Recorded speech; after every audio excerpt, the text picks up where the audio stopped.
And we say, what's going on, everybody? Christian Ballard, Ballard Sports Media, coming at you on YouTube, on Facebook, and apparently you can go live on your Instagram on StreamYard now, too.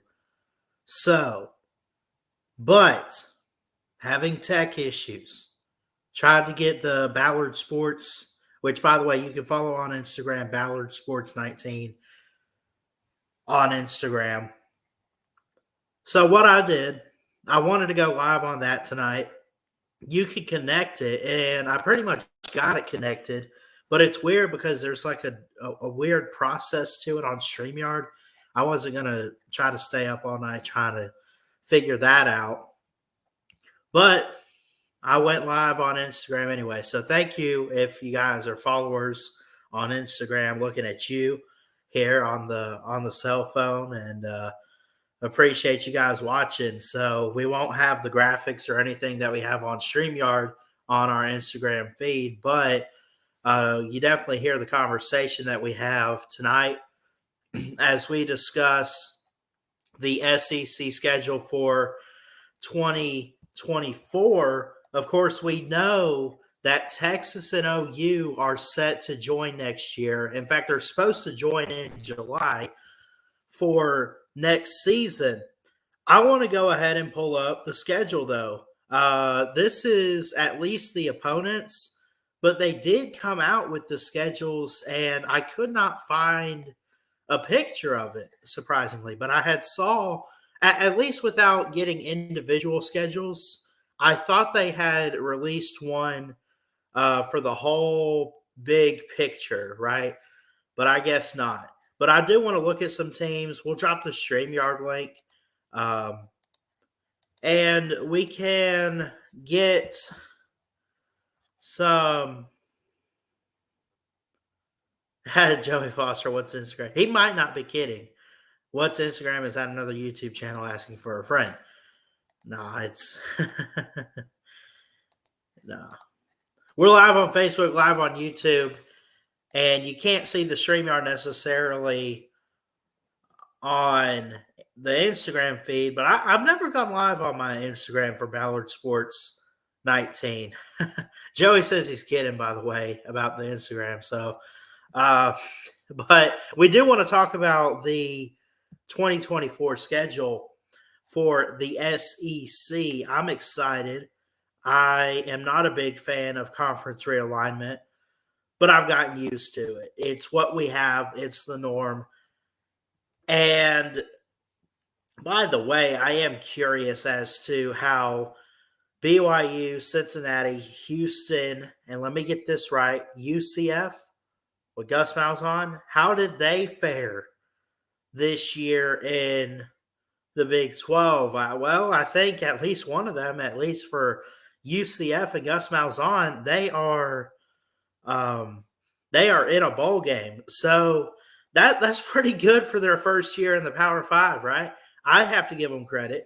But definitely want to hear from you guys.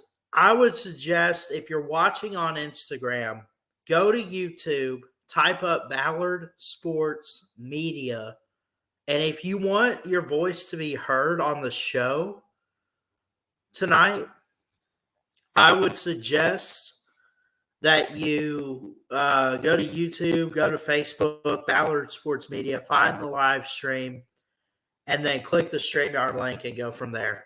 You just put your name and you can join from there, and we'll get you on. It's up to you if you want to be on camera. I don't care. I just need your audio. So what's going on Instagram here? Trey Smith 3 times join. Yeah, I'll wave at him here. Good to see you. Thank you. So we might not get many viewers tonight. I understand. Got a couple people live. I didn't even realize it, but I'm looking at it now. Sippy Sports Show. Go subscribe to him if you're not already subscribed. And we got Rec Talk is live as well. So it's probably him and C-Dog. It doesn't show C-Dog on his thumbnail, but surely he's part of it. But Well, what I want to do before we get into the 2024 schedule, a lot of big things happening with the channel next year. I wanted this year to get every Power Five team, right? Previewed. Now, that's a hard thing to do. I got a lot of them, but we didn't complete that. I don't know how I want to do it. Like, I don't know how the order I want to go with teams. Um, but there's going to be a certain order and a certain way we do teams this season for 2024 when we do college football previews. I see you back there, Mayhem. We'll get you in a second. There's going to be a certain way we're going to do the 2024 team previews. Should I make that my goal? Should I try to get every team next year? I want 2024 not just for YouTube. I want it to be a big year for me in general. 2023 was huge. But dude, there's so much more that I think God has in store for me, and I'm excited to see what it is. What's up, Mayhem? What's up, Ballard? How you doing? We're also on Instagram too. But I couldn't, you know what it is I was talking at the beginning, StreamYard has added to where you can live broadcast to Instagram, but I tried I got it connected, but like I can't there's a certain process you need to go live on there. So I just hit the go live button and I'm seeing some people commenting on there already. So they just don't have the big picture of StreamYard with it. Oh, well, yeah, I was in Rec Talks live. Oh, I wasn't in his actual show, but I was in the comment section, and he was just talking a little bit about Georgia Tech football and Florida State and everything like that. Yeah. But anywho, yeah, I just thought I would come on here and talk some ball with you. So, what's your thoughts on Georgia's 2024 opponents? I'll zoom in a little bit, but you get Auburn, Florida, Mississippi State, Tennessee, Alabama, Kentucky, Ole Miss, and Texas. Those last four games are road, and the ones in white are home for Georgia. Yeah. Hold on real quick. I'm gonna come right back in. Hold on. Okay. We'll get him back. He's probably switching devices or something. I think Georgia's schedule fares out. Florida, is that – I heard that was going to go back to home and home and be moved from Jacksonville. I don't know if that ever actually happened. Mississippi State, Tennessee, and Auburn at home. Alabama on the road for Georgia. Kentucky on the road. Ole Miss, Texas. That's brutal. Considering that Texas is a playoff team this year. Alabama's a playoff team. Jalen Merrill just announced he's coming back next season for Alabama, which, by the way, I think he had to. I don't think he was draft eligible this year. I don't know. Maybe he was because he's like in his third year, but he's a redshirt sophomore. I guess he could have gone pro, but I mean, it's brutal for Georgia. You look next to them, you got Kentucky, LSU, Ole Miss, and A&M. I mean, that's a good home schedule there for who's that? Florida. Georgia's right there. Mississippi State, Tennessee, Texas on the road. That's not bad for Florida. I mean, it is, but it's not. So it's interesting schedules here, and I know we still got the playoffs and everything, and we got bowl season this year, but I'm already excited for 2024. We got Mayhem back. What's up, Ballard? What's up, dude? Yeah, so I was wanting to talk about these schedules with you if that was okay. Yeah, anything you got, man. Fire away. So so you was asking me about the Georgia's schedule for next year? Yeah, we got it right here pulled up from Auburn to Texas. And I believe the white games, the ones highlighted in white, are your home games because I know you get Alabama and Texas on the road, and they're in blue.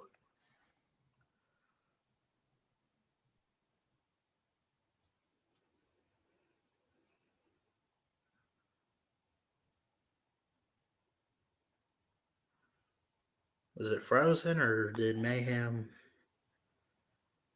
Is he just looking?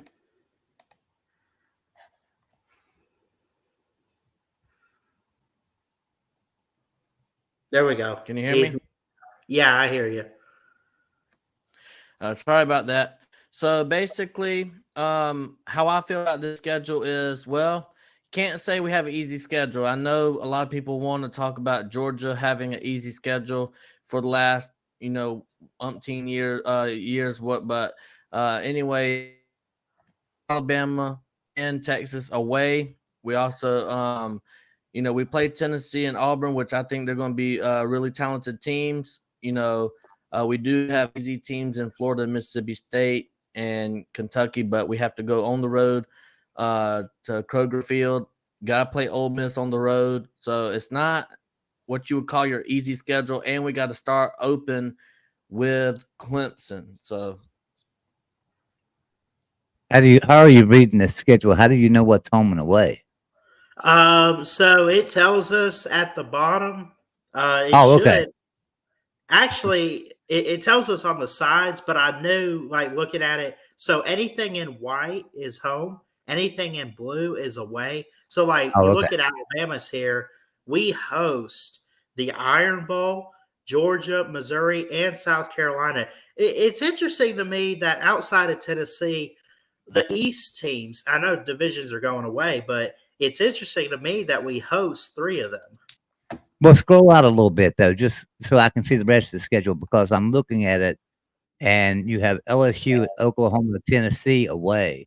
That's a good sign too. You can look at that first part and say, "Well, that's pretty tough." Auburn, Georgia, Missouri, and then South Carolina. But then you look at the next three games and say, "Okay, those are away games. Thank goodness." Well, away games that the away games are tough. Don't get me wrong, but at least you got some home games there that. Well, no, wait a minute. I'm looking at Alabama, right? So Auburn, Yep. Georgia, Missouri, and South Carolina are home, Yep. and the away games are LSU, Oklahoma, and Tennessee. Yeah, so you got three tough away games, but it could be worse. You could have. Just think about it. If you'd had Auburn and Georgia, Oklahoma away, I mean, I think I'd rather have Missouri. I mean, I'd rather have. Shoot, I can't hardly see it. So I'm sorry, Ballard. I'm trying to figure it out. No, So you're you got okay. Missouri. I can do You got Texas Missouri at or home. You got Tennessee on the yeah. road. Yeah, I'd rather have Tennessee at home than Missouri on the at home, in my so opinion. here's Although I I know have a Missouri's a question. better team this year, but I have a What's question, up, Ballard. man? Yeah. So I have noticed about the SEC schedule that y'all have. Y'all have, Missouri SEC East, South Carolina SEC East, Tennessee, Vanderbilt, Georgia, and then Georgia plays Auburn every single year. So wouldn't you say, and Georgia can't play themselves, but wouldn't you say that y'all have a pretty easy schedule? I see what you're getting at there, but honestly, I'm going to say it makes things tougher because you got to think Alabama has rotated those. Like the last time they played South Carolina, period, was 2019. That's the last time in the regular season. That's the last time, period. Missouri, they played 2020. I think Georgia in the regular season was 2020, but obviously we beat you guys this year and all that. I know you're trying to make a joke about Georgia having a cupcake schedule and all because everyone else does it, but honestly, I'd say it's one hell of a schedule. I think it's tough, dude. I really No, do. I'm gonna but tell here's you guys don't understand. Oklahoma playing Oklahoma at Oklahoma is going to be tougher than you think. Oklahoma Yeah. don't lose at home. They do And not lose at home. LSU on the road, and LSU and Tennessee. The only game on this list that I look at and say no big whoop is Vanderbilt. here's the thing. Because Georgia, we had to go on the road versus Missouri, on the road to South Carolina. We had to go on the road to Tennessee. You're getting Georgia, Missouri, South Carolina, and Auburn. And then the only tough game, the only two tough games really on the road would be Oklahoma and LSU. I don't think Alabama's really going to Alabama's not going to have a tough time with Oklahoma. They're just not. Right. They're losing Dylan Gabriel. I don't know who they're going to get, but it's not going to add up to Dylan Gabriel. I would assume. LSU's losing Jake. Did they not What's dip that? into the portal? Did they not go to the portal for a QB? I thought I saw one, but maybe not. And then LSU's losing Jaden Daniels, so they're going to either have to go into the portal or they're going to have to use their backup quarterback that, in my opinion, is really good. Can't think of his name off the top of my head, Is it but he played. No, yeah, the Nuss bus. Yeah. Yeah, so I mean, I think he's pretty good, and I think LSU is going to be tough. But I mean, this is one of the worst LSU's defense that we've seen in a long time. So, and then the offense is going to take a slight step backward. So you're getting LSU at a good point in time, unless they really have a good year next year. I thought LSU was going to be extremely good, but they kind of disappointed me. And I don't think they're going to have. I don't think they're going to have as great a year as they did the past couple of years. I don't think so. I think they're going to take a slight step backwards. But I just, it's crazy how whenever Alabama gets the Vanderbilts and the Tennessees and the South Carolinas and the Missouris and the Auburns, which y'all do have Auburn every year, but it's a tough schedule for y'all. But whenever Georgia beats them teams, it's like, oh, well, y'all playing a bunch of cupcakes.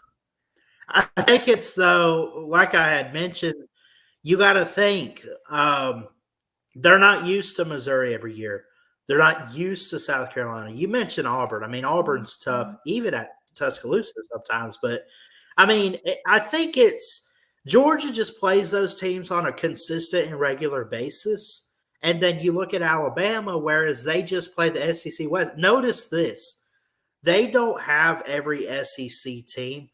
But did you notice the schedule? They dropped the Mississippi schools and they replaced them with a Missouri and the likes of Vanderbilt and Oklahoma. And I think Georgia and South Carolina.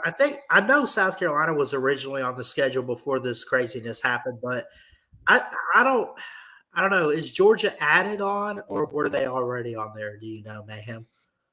I don't know. About 7 or 8 months ago. I mean, whenever this originally came out, Georgia was on there, so I don't know anything else. But I think people are saying Alabama has the hardest schedule in the country. I don't believe that. I think it's Florida. Florida has the hardest schedule in the SEC, and it's not even close. Yeah. They have to go on the road to Texas, on the road to Tennessee, on the road to Georgia. They have to play Ole Miss. They have to play LSU. They have to play A&M. I mean, the only easy win they have, it might be Kentucky and Mississippi State. Mississippi State, whenever you go on the road to Mississippi State, them Cowboys, they always say give you a rough time. So, and on the flip side, just from what I see there, Arkansas has got the more favorable schedule because their home games are LSU, Ole Miss, Tennessee, and Texas. Now, Auburn on the road, not good, and Missouri on the road, not good. That's another team there that. So Alabama lost the Mississippi schools. Notice they don't play Arkansas either. So they're losing 3 teams off their schedule from the West. Well, let's slide over to the Texas schedule because I mean, if you want to see an easy schedule, just go to the Texas schedule. There, they got a home. Their toughest games are at home. You got to go. You at home versus Georgia. You play a sorry Arkansas team. I'm not buying the hype for Oklahoma. Maybe they impress me with the portal. It's barely. That's going to be a neutral field. That'll be a neutral field. The Oklahoma and Texas game's a neutral field every year. Oh yeah. I mean that's a rival game too. So Go down a little bit. Yeah. A&M, I mean Vanderbilt. I mean, I don't know. I feel like that's a more favorable schedule in the SEC. Don't you You know think? what? There's not anybody on that schedule that could beat Texas except for Georgia and Oklahoma. I don't see anybody else on that schedule beating Texas. I'm not. I'm not on the hype, the Texas, Oklahoma hype. I'm not on the Oklahoma hype for next unless I mean, like I said, it's bowl season. They could go out in the off season and pull some great portal guys. I just don't see it.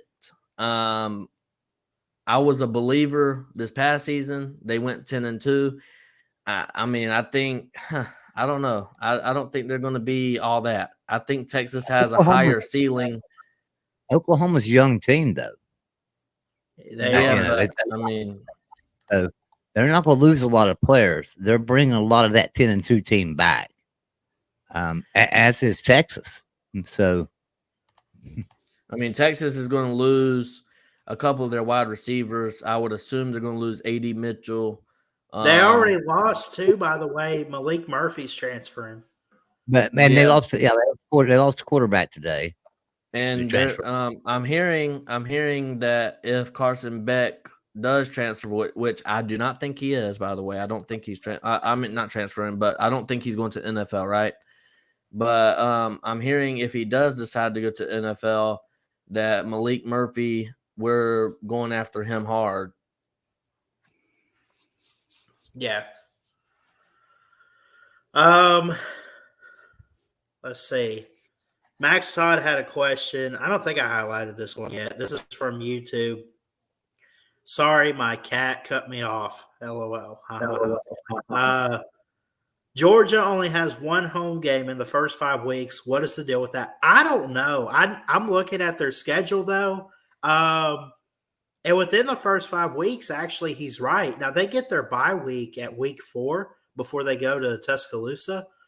But yeah, I mean, even that Clemson game, I mean, I'll count it 2 home games. You're playing them in Atlanta. You play Tennessee Tech at home. You play Kentucky at Kroger.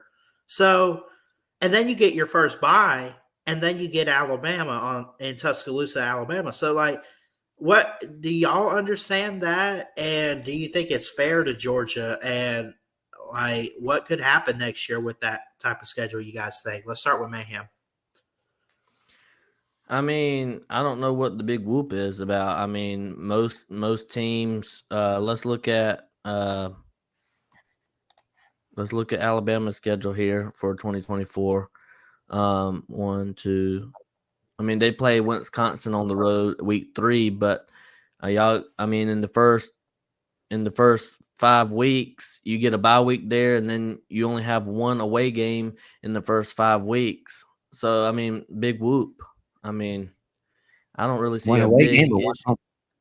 home. There's a big difference. One away game or one home game. Because he's saying they only have one game in 5 weeks. Alabama only has one away game in the first 5 weeks. Yeah, Georgia, so that's pretty simple in the first 5 weeks. right? You said Georgia has a home game the first 5 weeks, right? One home game. Georgia only has one home game in the first 5 weeks. So Oh, is there anybody else? Is there anybody else in the SEC that's got something tougher than that to only have one home game in 5 weeks? I'll try to put that back up. I'm sorry about that. I'm just wondering. I don't know if there is or not. I'm a Big 12 guy, but I'm wondering. I don't think there would be anybody in the SEC that have a tougher schedule than that. That's a pretty tough schedule. One home game in 5 weeks, unless there's a bye week in that 5 weeks. I don't know. I mean, if there's a bye week in that 5 weeks, but to play 4 games in one home game, it's going to be tough. I know we have 2 bye weeks. One right before the Alabama game, and then we have one right before the Florida game. Yeah, I mean, I don't see anything. Florida has home game, home game, home game. I mean, they all have home games in the beginning, but I don't know. I kind of want to do something real quick as we bring Nate on too. What's going on, buddy? Let's stop this share screen here. Share we Ballard, can't share. you got a mouse in your mic, Ballard, and we're hearing every other word. I think if Joey, Hold on. I think Can it's, you I hear think me? it's about Joey's internet. Oh, okay. Well, I tell you what, Ballard, then let me restart my computer. I've been working on some stuff all day, and my computer's kind of slow anyway, so it probably is me. I'll be right back. That's not what man. It's supposed to be a joke. Sorry, Joey. Sorry, Joey. But anyways, how y'all doing tonight? Can you guys hear me better now? Because my computer was acting up just a little bit. I can hear you. You're just fine now. Okay. Good. But I didn't know that. That's something I didn't know is Georgia only has one home game in the first 5 weeks. That's weird. I gotta look that up. Yep. I don't think that's normal, is it?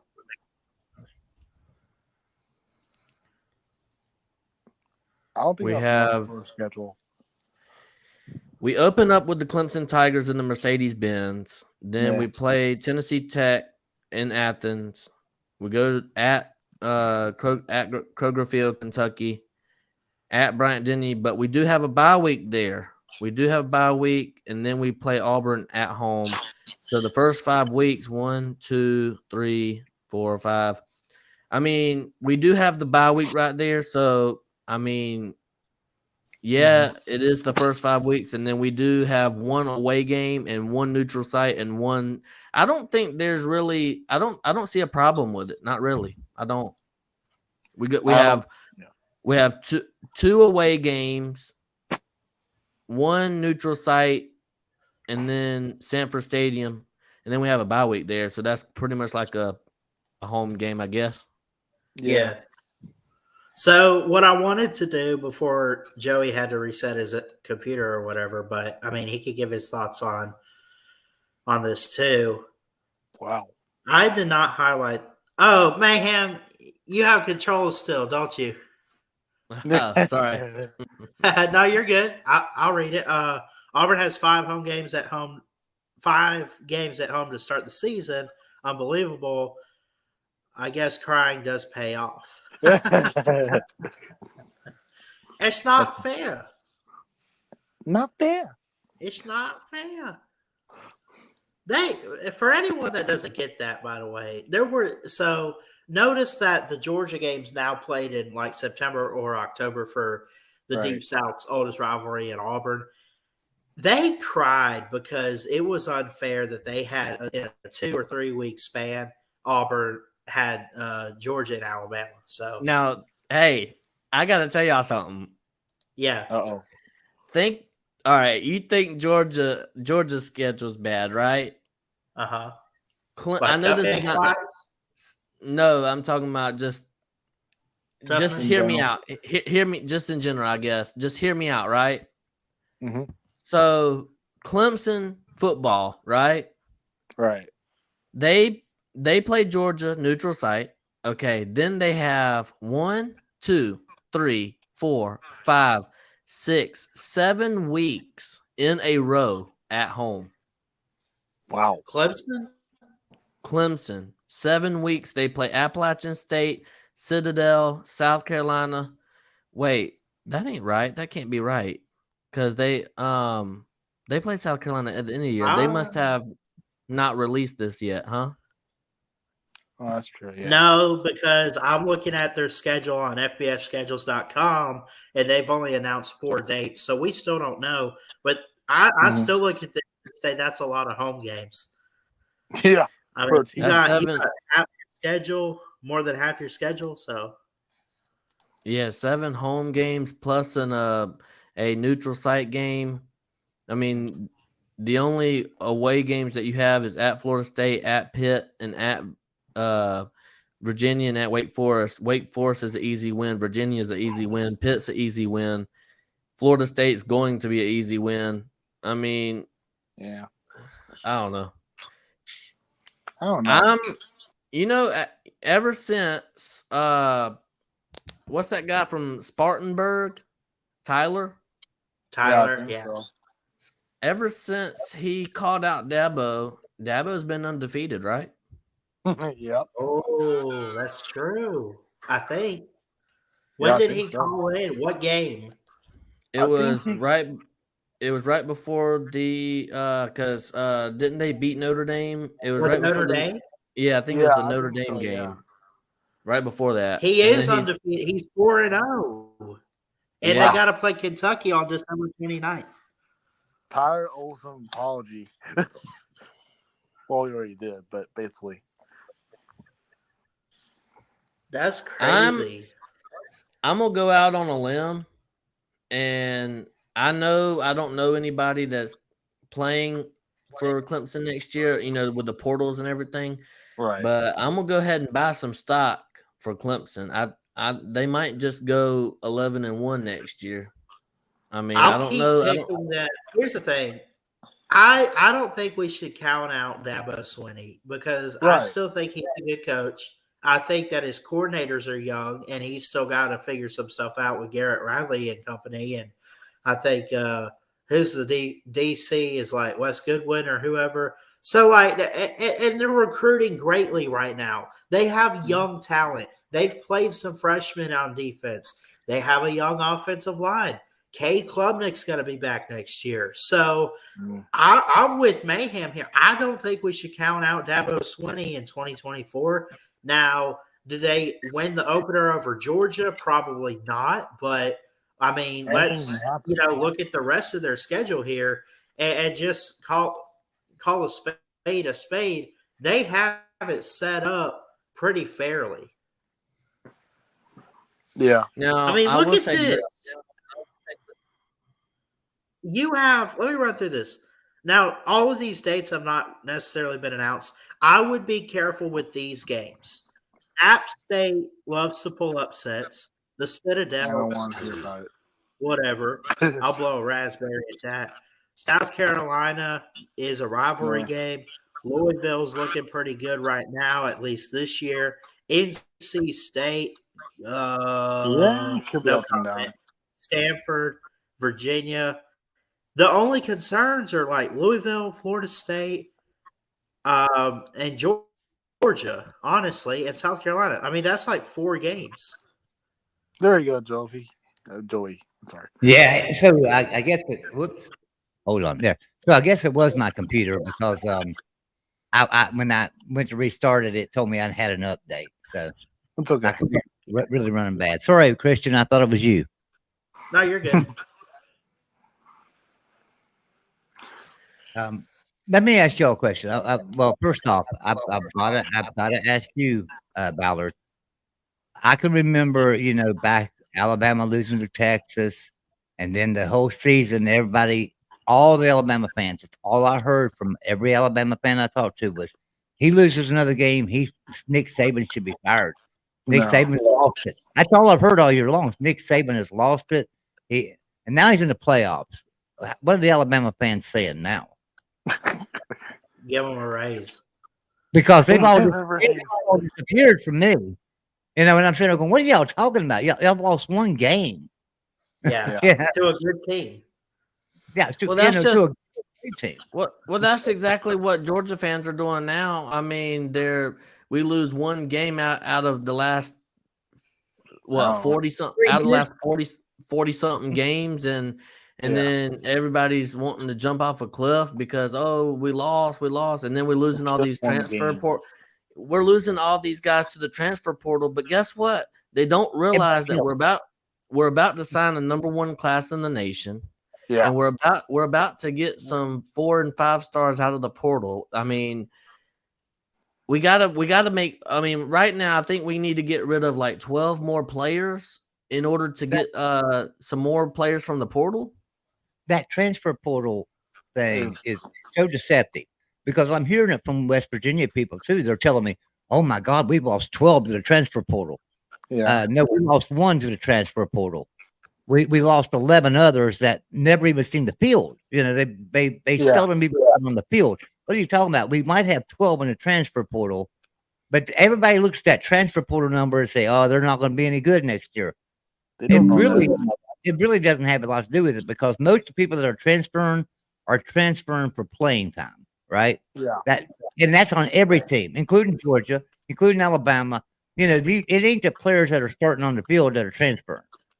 It's Right. the people that are sitting there on the bench thinking, I can start over here or I can start over there. You know, we had centers, and running backs that transferred. We had a running back that transferred this year. He's a great running back. He's absolutely his name's Justin Johnson Jr. And he's absolutely amazing. He's really good.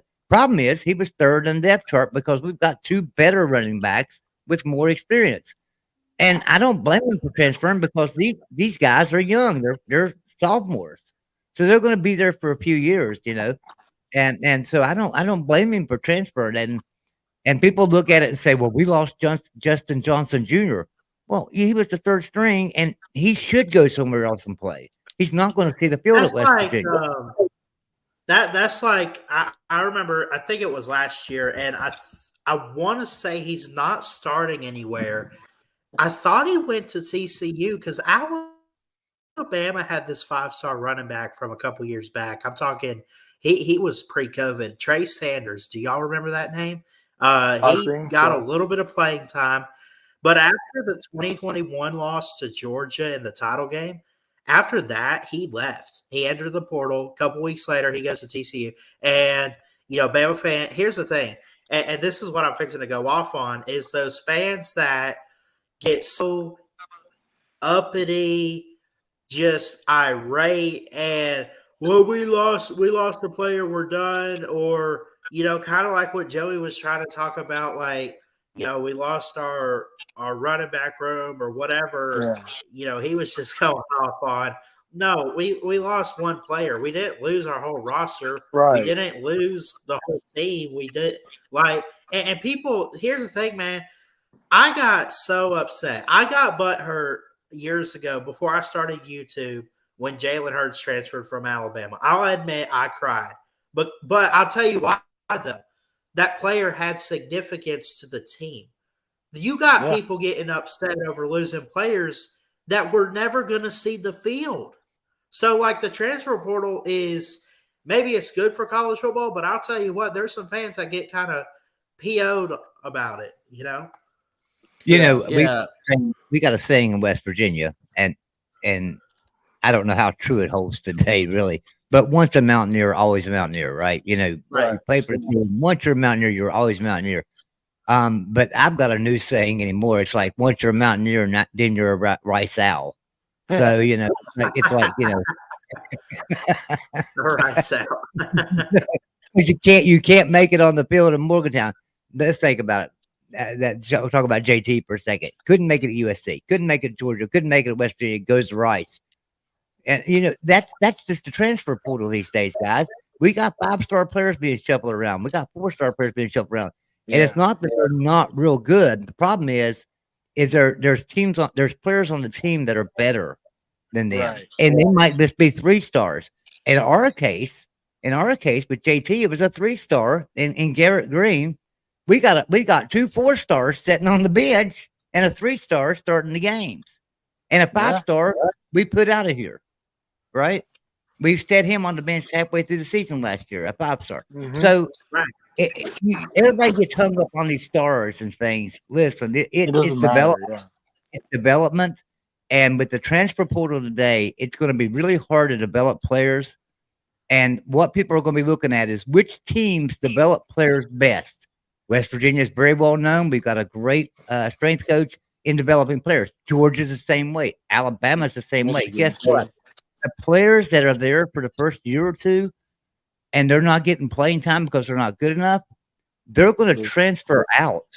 Get ready for it. I mean, they're just transferring out, and they're developed. And teams are going to take them. They're going to say, hey, they were developed at West Virginia under Mike Joseph, or they were developed at Georgia or Alabama or Clemson or, some of these teams that have good development programs and can turn a 3-star into a 5-star. And even though Georgia don't need that and Alabama doesn't either, I'm just saying they've got great coaches and a great development program. And those players that don't get to play, teams like Rice and Temple and Tulane and all those schools can pick those players up now, right? Yeah. So it does make kind of an even playing field across college football. We may not like it. We may hate it because we're looking at we developed this player, and just a year before he was going to get the start for us, he transferred. Well, Right. that's okay. It's just going to happen like that. Yeah. Well, and also, sorry. Go ahead. I was gonna say that when Joy mentioned top flight blue blood programs to develop 3-stars into 5-stars. I mean, I think Michigan's one of them too. I mean, they have done really good job. Yeah. Well, they are. Yeah, they are. That Michigan. Yeah, that's a lot of people look at these teams and say, well, Alabama and Georgia, they're going to be really good because they don't get nothing but 4- and 5-star recruits. I don't care. You can bring in that 5-star recruit all you want to. You give me a player in his second or third year that was only a 3-star recruit, he's going to show that 5-star recruit up. That's been developed right. If he's been developed right. Now, if he's not been developed right, yeah, he's going to get his ass handed to him. But if he's been developed right, like I know he would be at an Alabama or a Georgia or a Michigan or, some of these other schools. But like Joey, let's just be honest. I mean, you would rather have Georgia's roster than your roster now. Yeah. Without a doubt. I'm not saying that at all. You're right. You're exactly right. I'd much rather at West Virginia we bring on 5-star recruits every year, but we can't. We can get 4 stars, we can get 3 stars, and occasionally we can get a 5-star or 2, right? But not very often. Not very often we get 5 stars. As a matter of fact, the last recruited 5-star we had was Jason Gwaltney in 2010, I think it was. And before that was Noel Devine in 2009. There was a time at West Virginia from 2004 to about 2011. We got several 5-star recruits in there. But Well, here's the thing I'll say this about 5-star recruits too, is that because Mayhem can attest to this as a Georgia fan, for a while before Georgia started winning national titles, it was 5 stars everywhere, but still they would leave. And even if they saw the field, I'm not taking anything away. I'm not saying they're not good, but like honestly, in my book, I love to see Alabama get these 5, 4-star guys and whatever. I look forward to signing day next week and all that.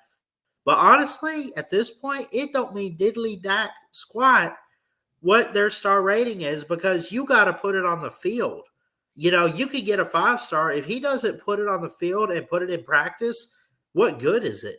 So, like, you have all these guys and you have these teams out there that get so hyped up about, oh, we got a 5-star quarterback. Oh my gosh. Oh, like, think about how excited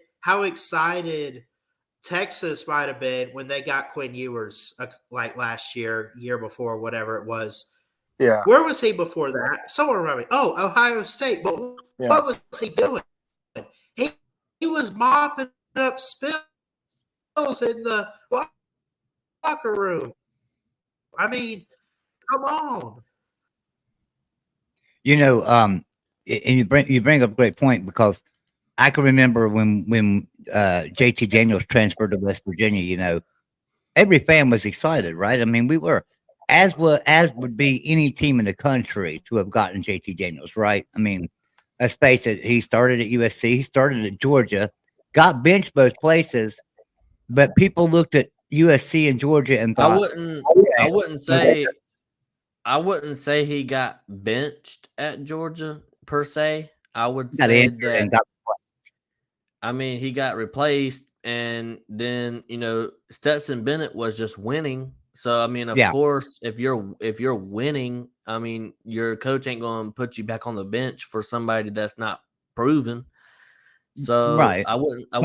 He was undefeated, right? He was undefeated at Georgia. He was proven. Yeah. He was undefeated at Georgia. Just Yeah, I mean, he played against a Dookie Mississippi State school. I mean, the last 3 or 4 games of the season, played against a crappy Georgia Tech, crappy Cincinnati team. Of course, he went undefeated. Of course. yeah. It's like we were happy too when we got Will Greer from Florida. Remember when Will Greer transferred to West Virginia? And we had great teams under Will Greer. Don't get me wrong. I mean, we had some really good teams, but at the same sense, that's what happens in this transfer portal. A player can't play somewhere and he's really good. It just means there's somebody better than him ahead of him. You should be happy when a player transfers, really, because generally it means somebody ahead of them is better than they were. I do have a question. I mean, everybody thought that West Virginia's head coach was definitely fired this year. Obviously, he had a good season. What's your thoughts about the dude now? At the beginning of the year, and you guys can go back and watch any video I was on. I said Neil Brown will be fired unless he beats Pitt at the beginning of the year, third game in. He had to beat Pitt or he'd have been fired that night, and he would have been. He had lost to Penn State already, which we all figured was going to happen. And then the next week, he beat a cupcake team. The following week was Pitt. And I said, he has to win this game or he's going to be fired that night. Well, he won that game. Won that game pretty convincingly. And then I thought, no, I didn't think. I had said this before the season started. I said, if he wins Pitt, he has to win his next 2 games before we go into the bye week or he'll be fired. Well, he done all 3 of those. He beat Pitt, then beat TCU, then beat Texas Tech, and then had a bye week. So, all of a sudden we're 4-1 going into a bye week. That solidified him right there for the season. He wasn't going to be fired midpoint season. And by the end of the season, when you finish the season 8-4, and I admit it, in a down Big 12, right? TCU is not near as good as people thought. Texas Tech wasn't either. We didn't beat anybody that really had a really, really good team like Oklahoma State. Oklahoma, we didn't beat them guys. We got blown. Well, Oklahoma State didn't blow us off the field. They beat us in the last few minutes of the game, but still we lost to them. And Oklahoma just blew us off the field. So we didn't beat anybody of any significance. But Neil Brown did enough to solidify his job. And that was one other stipulation is that I said he had to go 8-4. He has to go 8-4, he'll lose his job. He goes 7-5, he's out of here. If he loses to Pitt, he's out of here. And if he wins Pitt, he has to win the next 2 weeks for the bye week, or he's out of here. He accomplished every one of them goals, all 3 of them goals. So if he did that, and that's what I was saying, and that's what I wanted to see, I can't be disappointed in Neil Brown. I can't be disappointed in him anymore. He accomplished what I wanted him to do. We were picked to finish dead last in the Big 12. That's with the 4 newcomers, 4 G5 schools coming in. We were picked to finish dead last. I told everybody, I said, y'all are crazier than hell. These are a group of 5 schools. They're not going to beat a team like West Virginia. I don't care how damn down we are. What happened? We go out and beat the shit out of them. It's just, we drug BYU up and down that field like it was nothing. We beat them 37-3 or something. I mean, it was crazy. We just drug them up and down the field. I don't even know if we threw a pass in that damn game. We just drug them up and down the field the whole game. And so, these group of 5 teams are coming in saying, oh, and that's to say, and listen, I don't have nothing bad to say about group of 5 teams. I think there's some good ones out there. Tulane, Liberty, Appalachian State. You guys are all great teams. Boise State, all of you are great teams. Problem is, you ain't playing a Power 5 schedule week in and week out. And when you get in a Power 5, and you got to play a week in and week out Power 5 schedule, there's a huge difference in football. It's just like if West Virginia was to jump over to the SEC right now and had to play Alabama, Georgia, LSU, Florida, Tennessee, Ole Miss, guess what? We're going to lose about 4 of them games right away, because we're not built for the SEC, and the group of 5 is not built for a Power 5 conference. They've got to build up to it. And I think BYU will be the first one to do that because they pretty much played a Power 5 schedule every year. They've always played 5, 6, 7 teams that were Power 5 teams. But second place will be UCF, without a doubt. They'll build their program pretty quick. They got a lot to draw off of down there in Orlando. I think Houston. I never agreed with Houston coming into Big 12, and it wasn't because of Dana Holgorsen, because I had always said Dana Holgorsen needs to be fired, and I think everybody knew that. But I never agreed with Houston because, for some reason, I thought Memphis would give us another footprint, and I thought Memphis actually had the facilities and the readiness to become a better football program than Houston, being in a Power 5. So Yeah, and I know I went down the rabbit hole there, and sorry about that, Mayhem. I didn't mean to take over your show, but well, this is Ballard's show. Ballard, I'm sorry. I looked up and seen Mayhem, but yeah, Ballard. I apologize, Ballard. I didn't mean to go down the rabbit hole and hold up your show there, but I wanted to get that off my chest. That's just how I felt.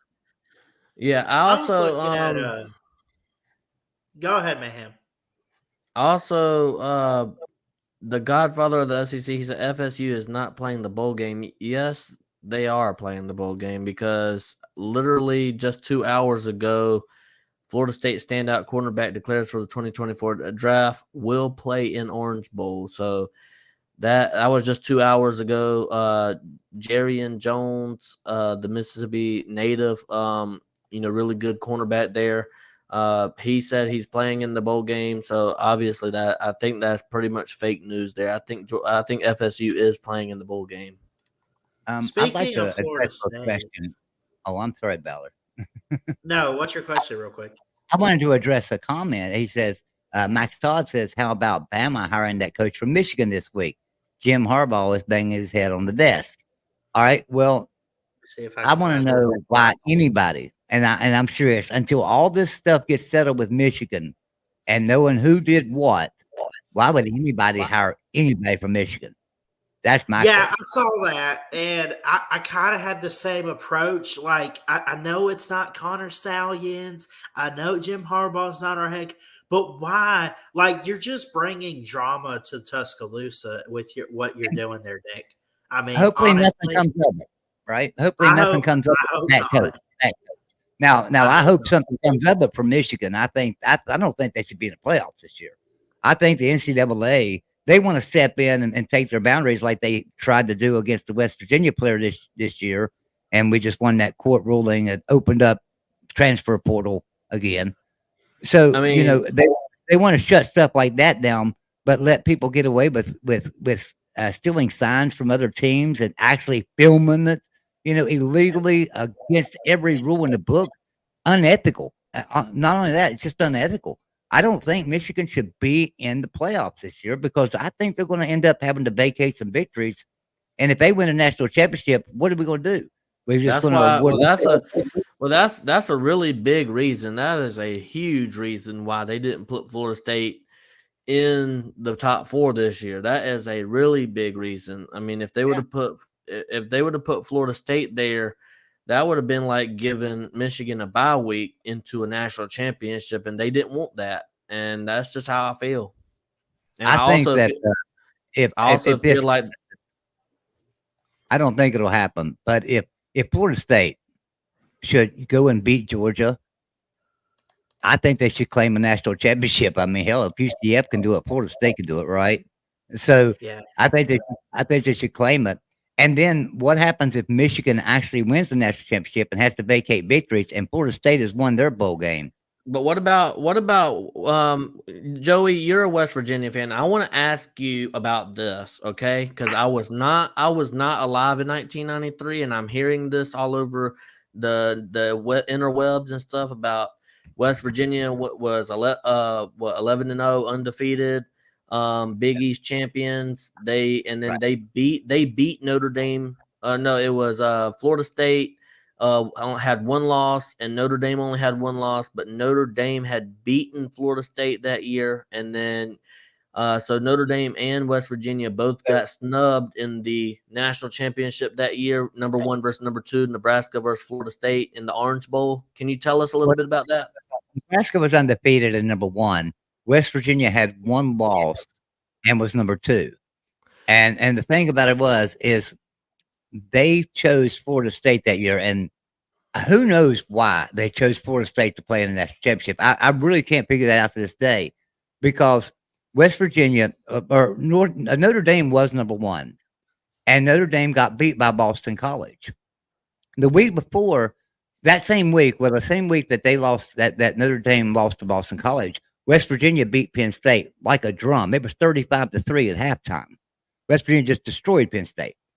And you know, those were Joe Paul years. These were teams. Penn State was ranked number 15 in the country, and we were beating them 35-3 at halftime.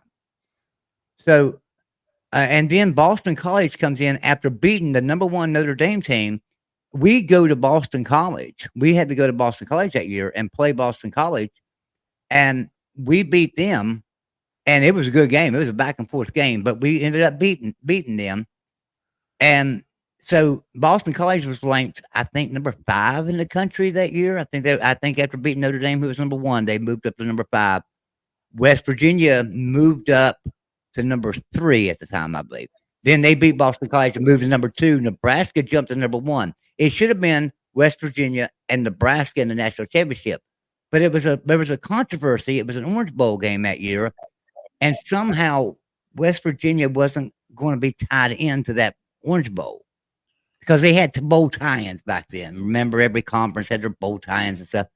And so Florida State out of the ACC kind of had the bowl tie-in and ended up in there. And so, you know, West Virginia ended up playing Florida in the Sugar Bowl or something. I don't remember. That was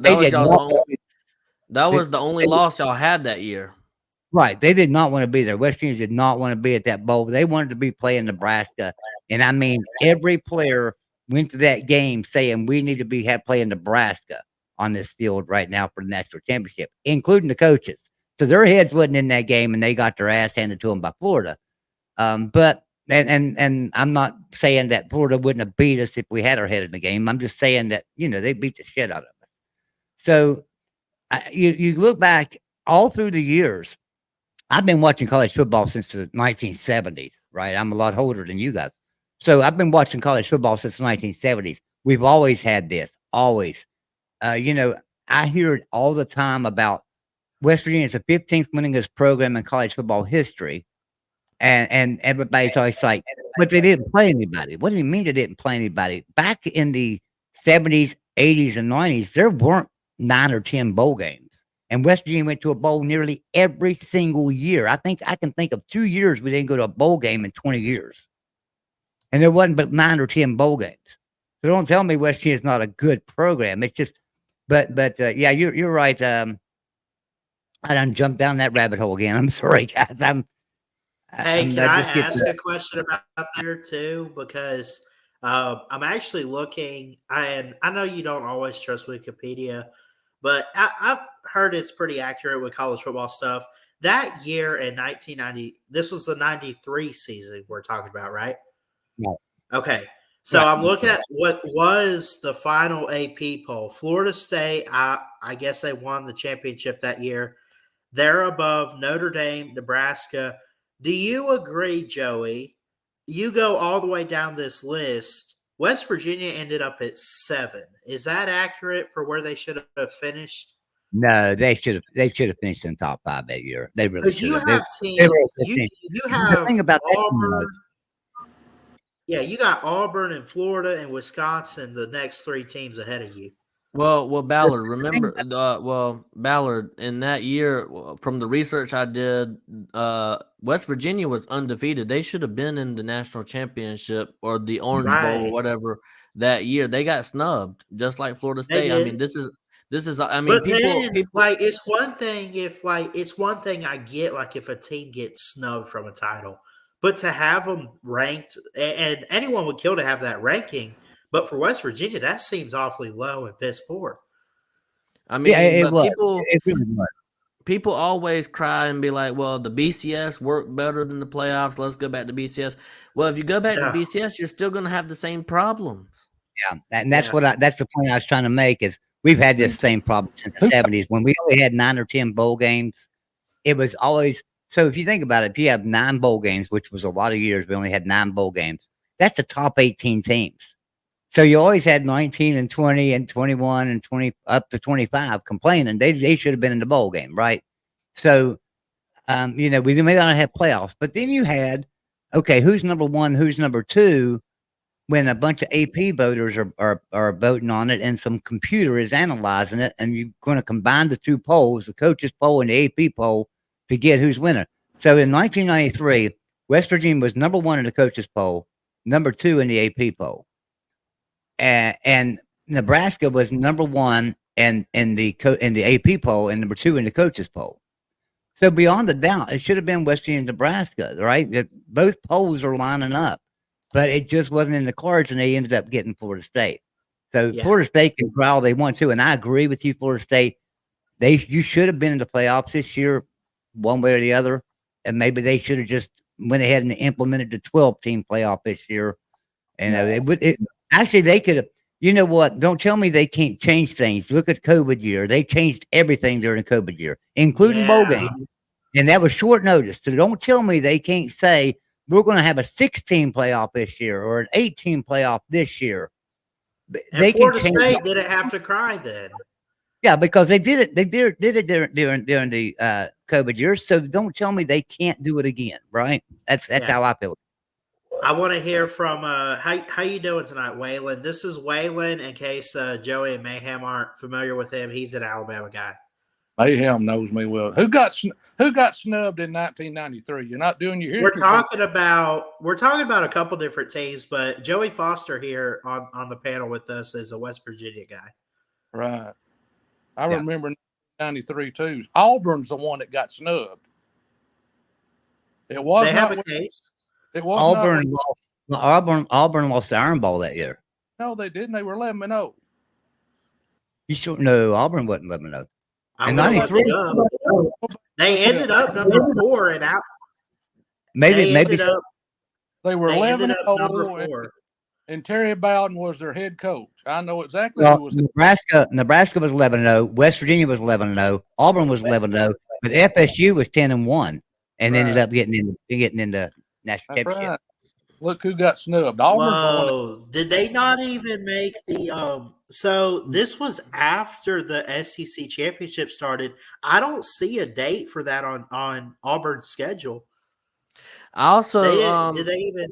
I also think Notre Dame could have gotten snubbed there too, because they beat that same Florida State team and ended up with the same record.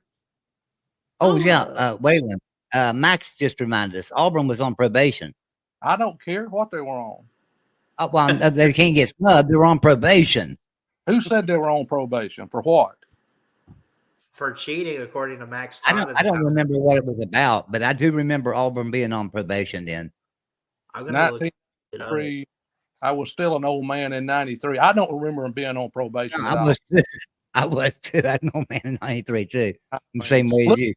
Look it up, Chris, and see if they were on probation. I'm not telling you a liar, but I don't think they were. You have to look it up and see. I could have my years wrong, but I do remember Auburn being on probation somewhere around that time. This was posted, believe it or not, this is an article from 1993 from the Washington Post. Now, I don't buy articles like that from sites like that today, but this is NCAA hands Auburn 2-year probation, but not the death penalty. So this was August 18th. It was so it says Auburn's football program, which Pat Dye built into a national powerhouse in the 1980s. Salute to Bo Jackson, by the way. Was hit with 2 years probation today for Dye-era sins exposed by Eric Ramsey. Auburn, one of the national collegiate, I'll just sum it up, NCAA's most heavily penalized schools, also was handed a 1-year television blackout and voluntarily agreed to reduce its football scholarships over a 3-year period. I want to find out what they did, though. It goes on. Yeah, but they didn't. They didn't say anything about it. Oh, okay. So this is what it is.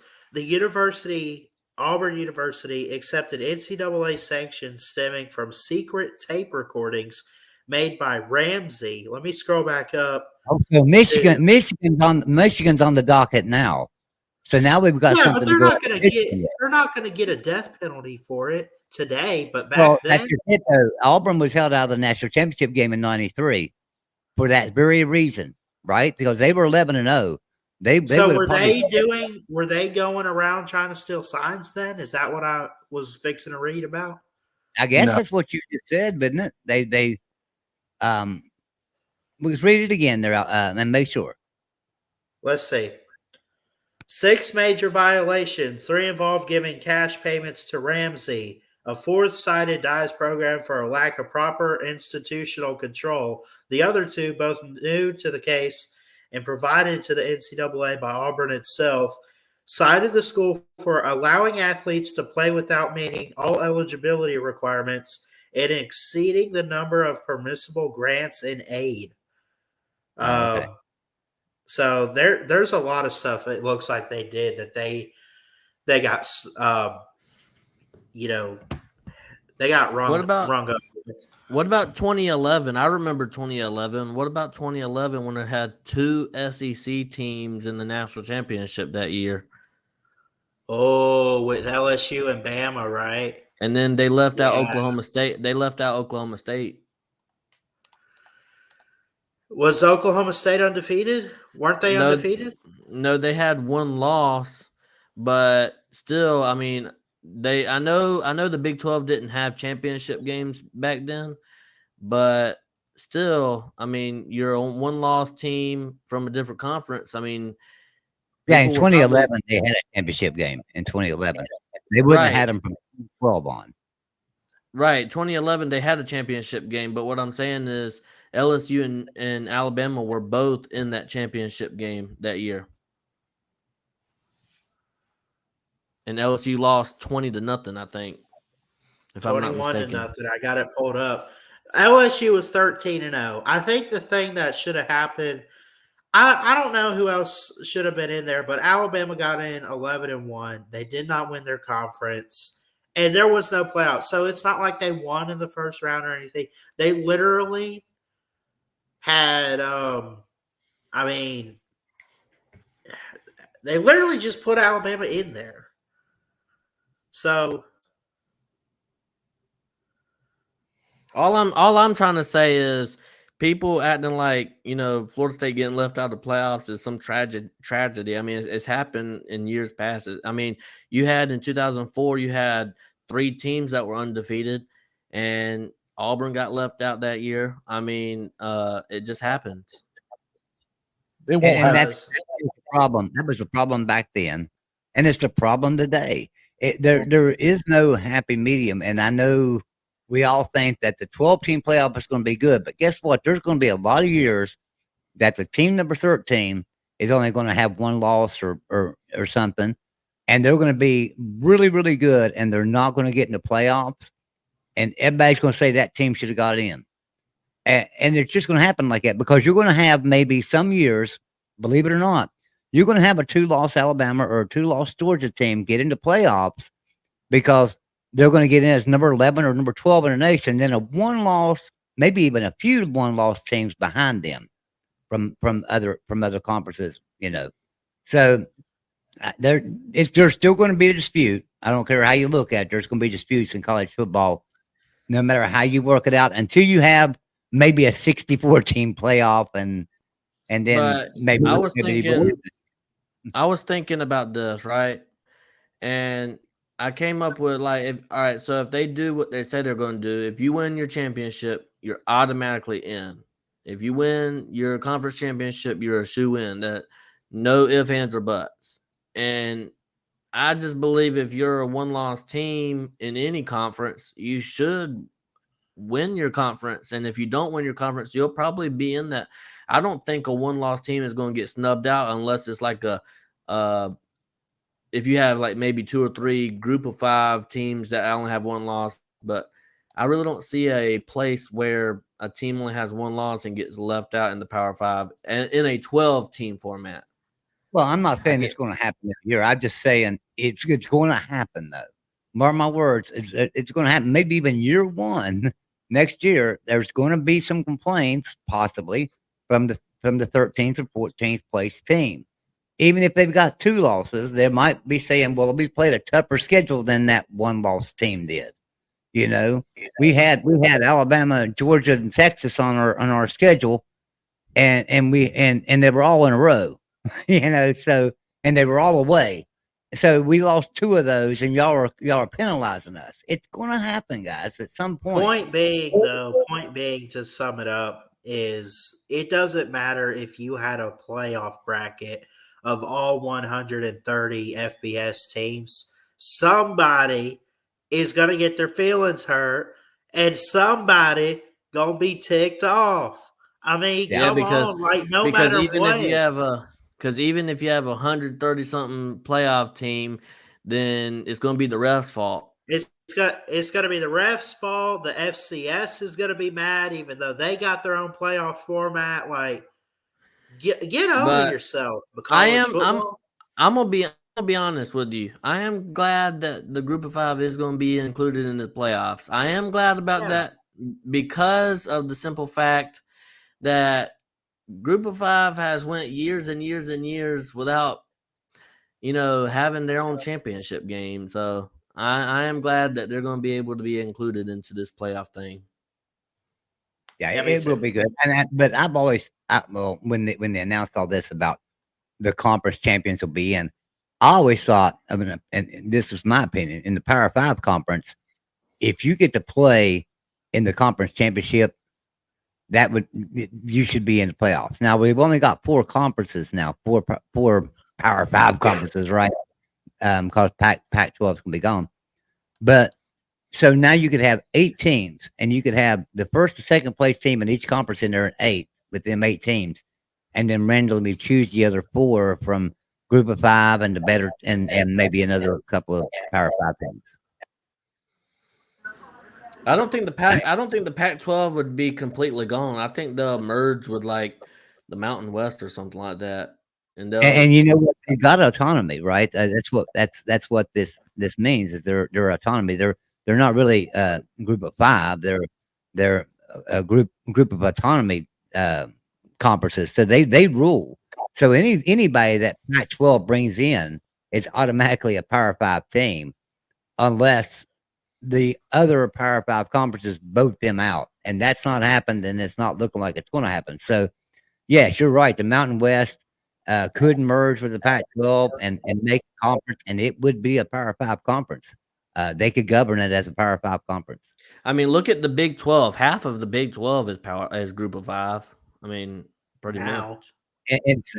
Well, four of them just came from the Group of 5, and you could argue over the years that Kansas was a Group of 5, but now Kansas has come along. What about Utah? Utah was a Group of 5, and they're coming in, but now Utah's a powerful Power 5 program now, and we all know that. So we can't say that Utah's a Group of 5 because, they could beat any Group of 5 team. And so, I don't look at it like that. I think Utah will be fit and ready to go for the Big 12, and I do not look forward to having to play Utah, to be honest with you. I mean, I'm just saying that Group of 5s come into Power 5s and they do good. I think Tulane, if they were invited to a Power 5, I think they would do good. I think, I think some of these Power 5, a Group of 5s can be Power 5s, is what I'm saying. Well, I don't know that. All right, so let's think about this. All right, Houston, Cincinnati, BYU, and Cincinnati. Let's see, who's the other one? UCF.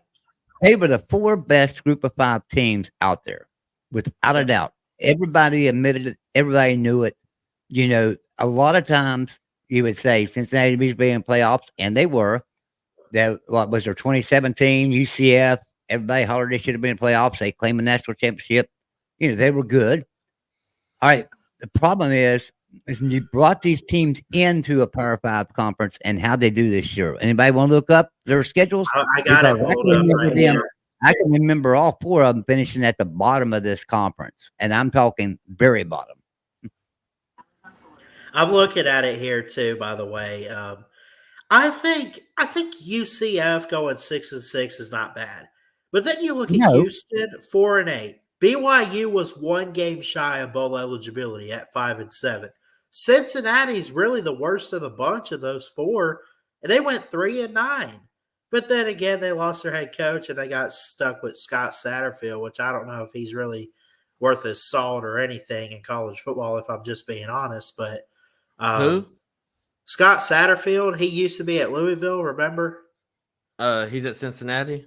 He's at Cincinnati, I think. Is he still there? I didn't know. any group of 5 team can beat a Power 5 program no matter who they are in a one-off, right? Liberty can go and beat Arkansas. Appalachian State can go and beat Texas A&M. That's a one-off game. They get hyped up for it, and then they go back to their group of 5 play. But that week in and week out grind in a Power 5 conference, and I don't care which Power 5 conference it is. I don't care if it's ACC, Big 12, SEC, Big 10, or Pac 12. It's a lot different than running that gauntlet in the group of 5, right? That so-called gauntlet in the group of 5. There's a big difference in that scheduling. When you've got to go on the road to Morgantown, West Virginia, and then turn around and go to Waco, Texas, and then turn around and go to Manhattan, Kansas, there's a big difference in football at that moment. Yeah. But I think UCF. I think I was just going to UCF say is real quick. Sorry, Mayhem. You want me to go ahead? Yeah. I was just going to say, I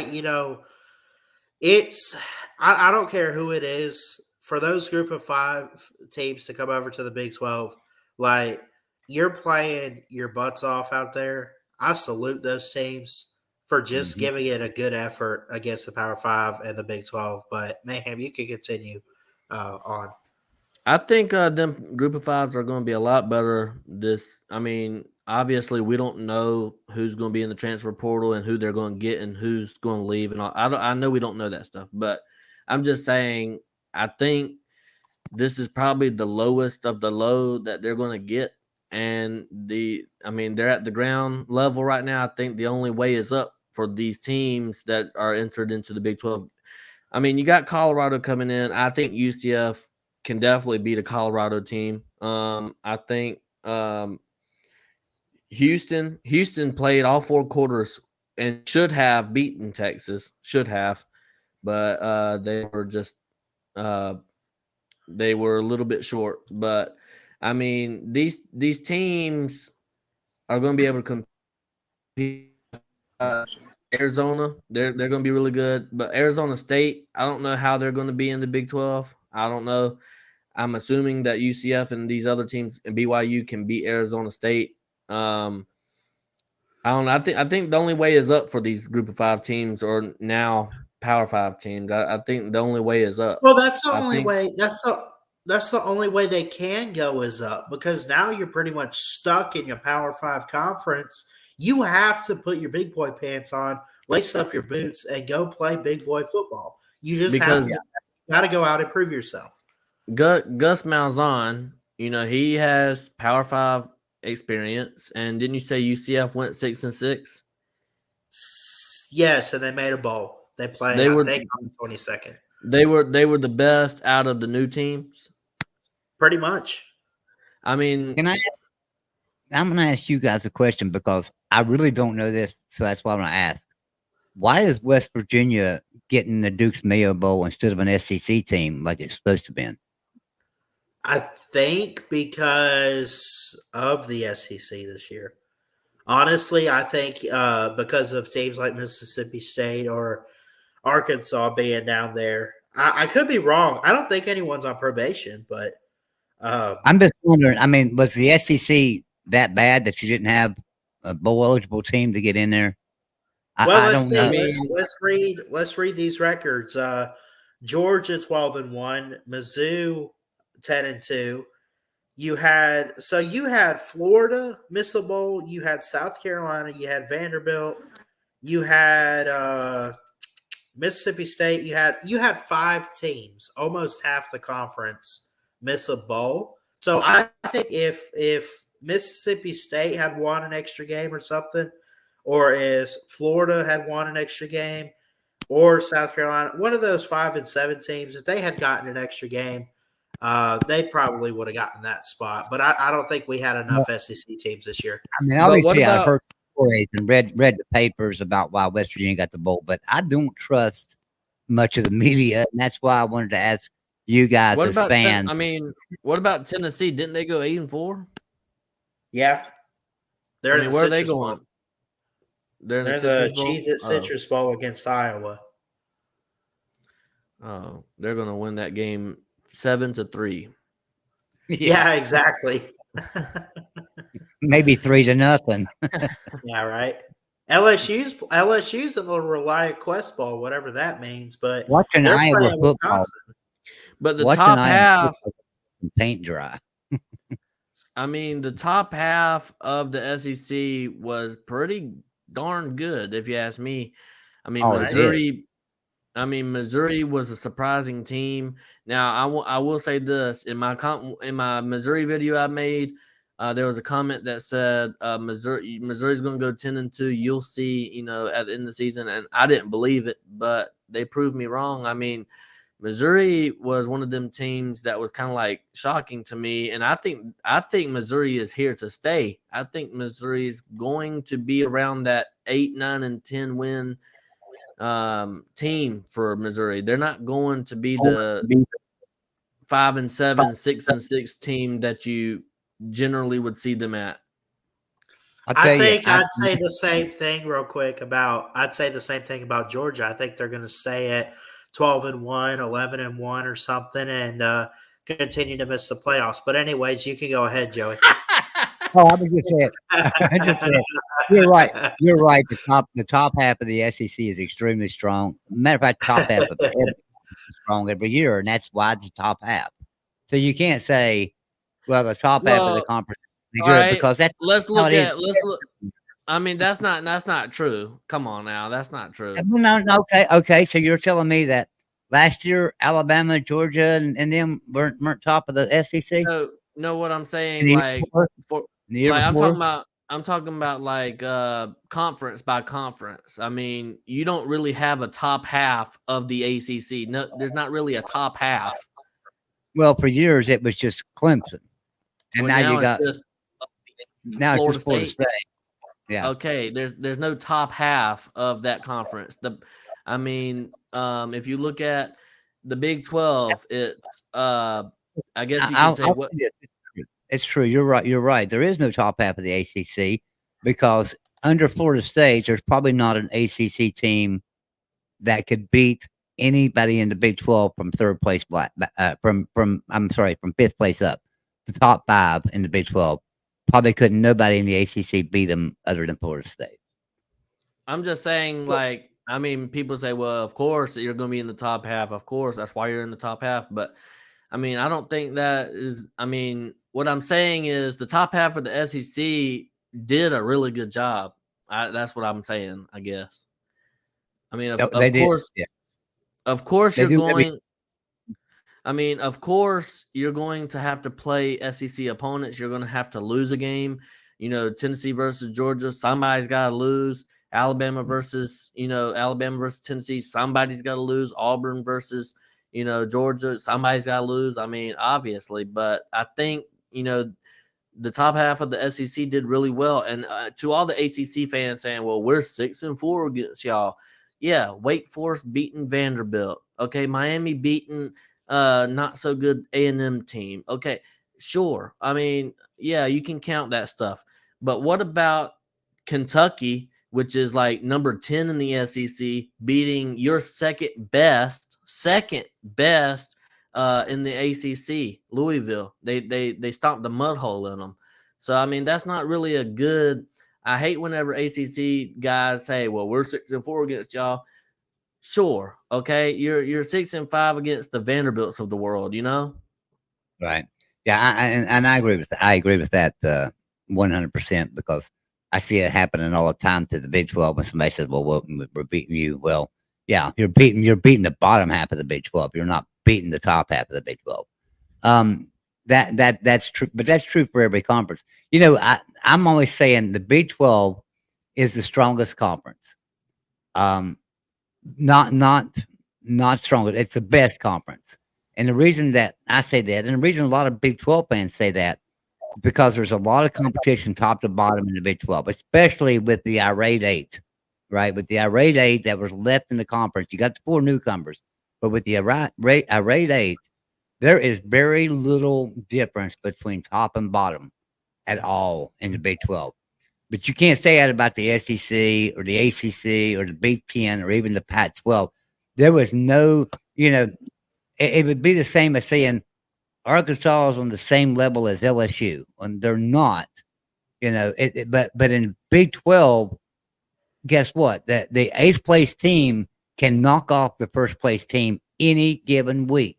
And it's just so much. There's so much polarity in the Big 12 that the teams are so much alike, and I think that's why I like the Big 12. People ask me all the time, "You wish he's in the ACC? Why?" I think if we was in the ACC, we wouldn't have had two losing seasons the last couple of years. We'd have been fine. It's the Big 12. There's a lot of competition. If we win the Big 12, we're doing something. We get second, third place in the Big 12. Guess what? We've done something. We're a good team. So, and I think that's the difference. I think you're right about that top to bottom thing. Now, I will say, I want to ask you a question because I am interested, and then I'll be quiet. But as far as the whole, I'm hearing now. This is probably just rumors, but I'm hearing there's probably about 8 to 9 teams that obviously want to get out of the ACC, but I'm hearing they have some interest in the Big 12. What's your thoughts on that? No, knock that rumor down. Knock that rumor down. That's a crazy rumor. I get tired of YouTubers and podcasters just wanting clickbait or just wanting to do something and stir up. Listen, there was no talks between the Big 12 and the ACC about a merger or about a schedule thing. There's none of that going on. That's been dispelled by very reliable sources. There's nothing going on there. But at the same time, that doesn't discount the fact that there are teams in the ACC that want out. And are they talking to the Big 12? I'm sure they are. Are they talking to the SEC, Big 10? I'm sure they are. Hell, they're probably talking to the Pac 12 out there. They're trying to find a place to go on a landing spot where they can build their teams. So that's going on, yeah. But as far as Brent Yormar, sitting down over there in the ACC office and having discussions, I don't think I know it's not going on. That none of that. What about? I mean, do you think that the ACC grant rights is going to be broken before 2035 or whatever it is? I look at the former president of FSU coming out and saying Florida State needs to get out of the ACC right now. Okay, so that tells me that he thinks they've got the money, and if he's the former president, he must know they have the money. So possibly Florida State has the money to get out of there. And then on top of that, if they do go to the SEC, guess what? They're both ESPN. So the ESPN could always come along and just say, "Hey, ACC, you brought in SMU and you brought in Cal and you brought in Stanford into your conference. We're going to keep paying you the same amount of money. Go ahead and let FSU out over in the SEC," because ESPN, believe it or not, would love FSU and the SEC competing. So they might pay the ACC the same amount of money to just let FSU go, and they wouldn't be breaking no grant of rights that way. I mean, they would. They would still have to pay their exit fee to the ACC, but not the grant of rights, and the exit fee wouldn't be much. So, yeah, I think that FSU leaving for the SEC possible. Them leaving for the Big 10, I don't think so much. I don't think that's so much going to be happening, or the Big 12. Because I'm hearing FSU possibly as early as next month, and I don't really believe that. Well, like I say, I just believe that FSU is in the best case scenario in the in the ACC because number one, they are a top notch brand, right? Bobby Bowden went down there and built a dynasty, so FSU is right there on the same level as teams like LSU, Florida, Alabama, Georgia. They're right there with them on the same level. So just bring them into the SEC. Hell, they seem like they play SEC football anyway. If you watch them, so bring them in. It would be better for ESPN. Really, everybody says, well, ESPN, they're not going to do that and lose all that money to the ACC. They're not going to keep paying them that same amount of money. Well, yeah, they are because they're getting Cal and Stanford, and they're getting SMU, coming in. So yeah, they'll keep paying it and let FSU go. They just replace them with 3 people that can replace FSU. Not one on one, they couldn't. Cal couldn't replace them, Stanford or SMU, but the 3 of them together could replace FSU to let them out. And I think FSU's made enough noise that they could go. Now, I'm not saying they're going to. I'm not saying that's going to happen. I'm just saying that I think they've raised enough noise that could happen. Now, as far as Clemson, I'm also hearing that Clemson could potentially get snubbed out of this, getting out of the ACC, and possibly end up in a Big 12 scenario. What's your thoughts? I think the reason for that is that the same thing I was just saying. FSU, obviously, if you gotta choose between brands of FSU or Clemson, well, just look at the recruiting footprint of each school. Just look at where each school is, right? Florida State's getting recruiting, they're in recruiting nation down there in Florida. You want your footprint in Florida, you've already got it in the SEC in Florida. But guess what? It wouldn't hurt to have Tallahassee too. So, they make a lot of sense. Now, Clemson, on the other hand, here's what I think. Like I say, those 3 teams coming into the ACC can replace FSU, but they can't replace FSU and Clemson. So I think ESPN wouldn't let Clemson go, or wouldn't tell the ACC, hey, let Clemson out. We can do something about this grant of rights and pay you the same amount of money for each team. I don't know that they would do that if they brought in Clemson too. So that's my thoughts on that. But I think that I think Clemson to the Big 12 is a wet dream. I don't believe it's going to happen. Waste Bro in the comments here. I know Alabama got that 4th spot. I fully agree with him. FSU was robbed. It's over and done with, though. Now, the thing about this is, and I think maybe you guys brought it up a little bit tonight, but the fact that the Attorney General of the state of Florida wants to do a case on this and do an investigation into the CFP, I mean, is that going too far, you think, or do you think it's fair? Well, some state attorney from Georgia wants to demand the college football playoff to make the Orange Bowl a college football playoff game. I saw that, yeah. I mean, and I think what? Like I said, they did that. They did that in 2020. They made all these changes, and they did it on the fly. Look how fast they made changes. How would that work if you made Orange Bowl a playoff game? How would that work? Would you give Michigan and Washington a bye week? I mean, how would that work? I guess you'd have to, I guess you'd have to. Or Bama if they win. But I mean, I don't know how that would work. I mean, would all the bowl games play as, and then I guess whoever wins out of the top teams, they get a bye week or something? I don't know how that would work, but I mean, you can hold. I'm of the belief that you can hold 2 opinions at the same time. Yes, Florida State was robbed, but and I also agreed that the college football playoff, the system that is playing in, is not really the best system, and it hasn't been the best system for a long time. And we have a reason, by the way. This was breaking a few hours ago. I'm really sorry to cut you off, but I'm just saying this. Did y'all see this article that Bill Hancock had responded to Rick Scott in Florida over the FSU decision for the playoff? And he came into this, and this was put out today by Andrea Adelson of ESPN, part of it, though, what got me to go like this and like catch my breath a second, part of it says that the Jordan Travis injury played into it. Well, obviously, I mean, It did. if you look That's at the college football playoff rules, right? Yeah, it clearly Like the states that protocol. they can take that into consideration. Key injuries. Yeah, Into yeah. Key injuries were a part of that. And come on. I mean, Ballard. I just be honest. If Florida State without Jordan Travis, that is a totally different team. Yeah, all right, but now wait a minute. Hold on.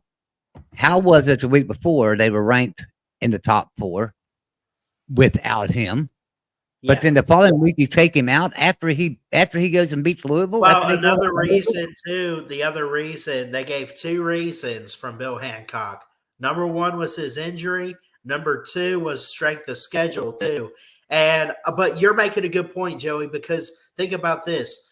You keep a team in the top 4 all year long, and then last second you pull the plug, and they haven't done a darn thing to deserve that.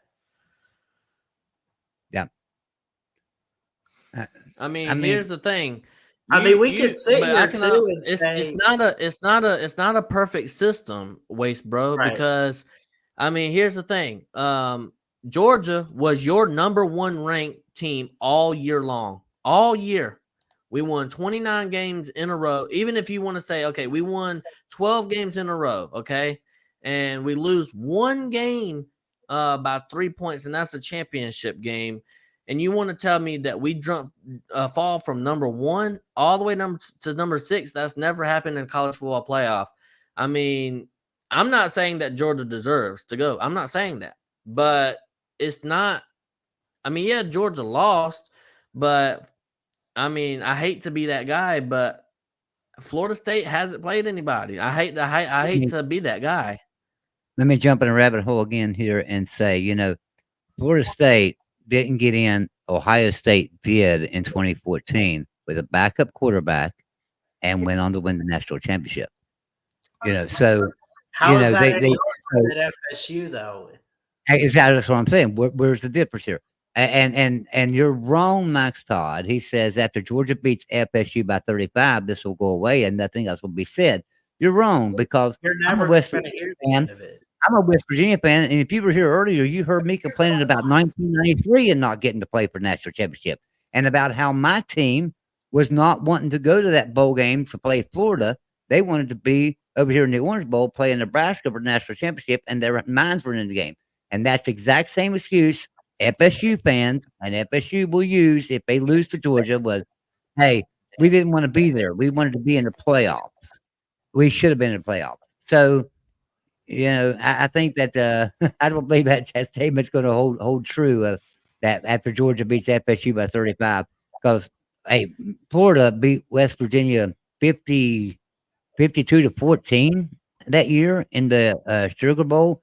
And West Virginia fans will tell you today, well, the only reason we lost that game is because we didn't want to be there. We wanted to be in a national championship game. I don't know if the players will tell you that or not. I could ask a lot of them, and I probably have asked them in the past. And don't remember their answers, but the bottom line is, even if FSU loses to Georgia, they're going to say that same thing. Do y'all agree with me? I mean, I just think they will. Yeah, I think so too. And I mean, according to, they want the best 4 teams out there. Yeah, with Jordan Travis, I believe Florida State was I was one of the worst Florida State haters on the internet. Okay, I'll tell you that with Jordan Travis, Florida State was one of the best 4 teams. But without Jordan Travis, you cannot sit there and tell me they're one of the best 4 teams. I think Georgia's one of the best 4 teams. I think Georgia would slaughter Washington. I think Georgia would beat Texas. I think Georgia in a rematch could beat Alabama. I mean, we've seen it before. So, yeah, I think Georgia's one of the best 4. But, you had 5 really good champions this year. And what they did was they picked the best 4. Now, you're right. I think Georgia is a playoff team without a doubt. Same Real way I quick, think FSU is. I got one question, and then I actually want to hear from Waylon tonight. I hope you're doing well, buddy. And but do you think like it just kind of popped in my head, and maybe I brought this up at one point. I don't know if I have brought it up, but I've thought about it a little bit. Do you think it's possible they looked at last year's TCU debacle and how bad they got blown out in the playoffs to Georgia, which was Now, wait a minute. embarrassing? That makes no sense. That makes no sense, Ballard. Because Okay, TCU beat Michigan in a playoff game, right? right. So if Michigan would have been against Georgia, Georgia would have blown Michigan out too. I hate to tell you that, but Georgia would have blown Michigan out too. Not as bad. Because TCU ran Michigan up and down that field like crazy. You know, That I is mean, true. Michigan was behind the 8 ball the whole game. So Yeah, but you know, if Florida State had made it past the second round and without Jordan Travis at quarterback, what if they couldn't do anything against the Michigan or Alabama? well, I mean, what happened? What would have happened to Ohio State in 2014 if they wouldn't have been able to do it? Mm. I mean, they had a backup quarterback too. So many questions. We got Waylon. I want to hear from Waylon, and I've never seen you on here. Welcome, Waste Bro. Yeah, y'all just popped up on my YouTube feed, and I just clicked on you guys. I said, let me see what these guys are talking about. And Oh, Waste it's all Bro. things college football, man. yeah, Welcome. yeah, I see. Who you guys fans of? West Virginia, I see Georgia, and Christian. Christian Alabama. Ball? Liberty, Alabama. Okay. How about Family. you? Me, How about you? Florida State. Florida State, yeah. Yeah. So, Florida what's State. your Yeah, I mean- thoughts on all this? I think it's a travesty. I think it's one of the worst things that could happen to a Power 5 school. I mean, how I think it should have been viewed as this. They should have viewed it as, who do we compare Florida State to right now? Are we comparing Florida State to Bama and Texas? Or are we putting Florida State in the correct category as to compare them to Washington or Michigan? That's the only way you could have done it. Because if you compare Florida State to Bama, then you are saying, because they lost their quarterback, we are counting that as a loss. That's what you're saying. Yeah. So that's how I think how they played it out. Okay, well, this Jordan Travis out, this is a loss for Florida State. And because we're counting this as a loss, that's why we kept them out. But there's no way. There's no way a Power 5 undefeated school. And this year, the ACC, because one of you guys said that the SEC's, the ACC, I don't know who said it, but I was listening to one of you guys was saying about the ACC, Florida State stripped the schedule. Well, you can say that, but you can say stripped the schedule is how you're gonna. That's just, I mean, that's a metric. But if you I'll give you a strength of schedule metric that will make your case. This will help make your case.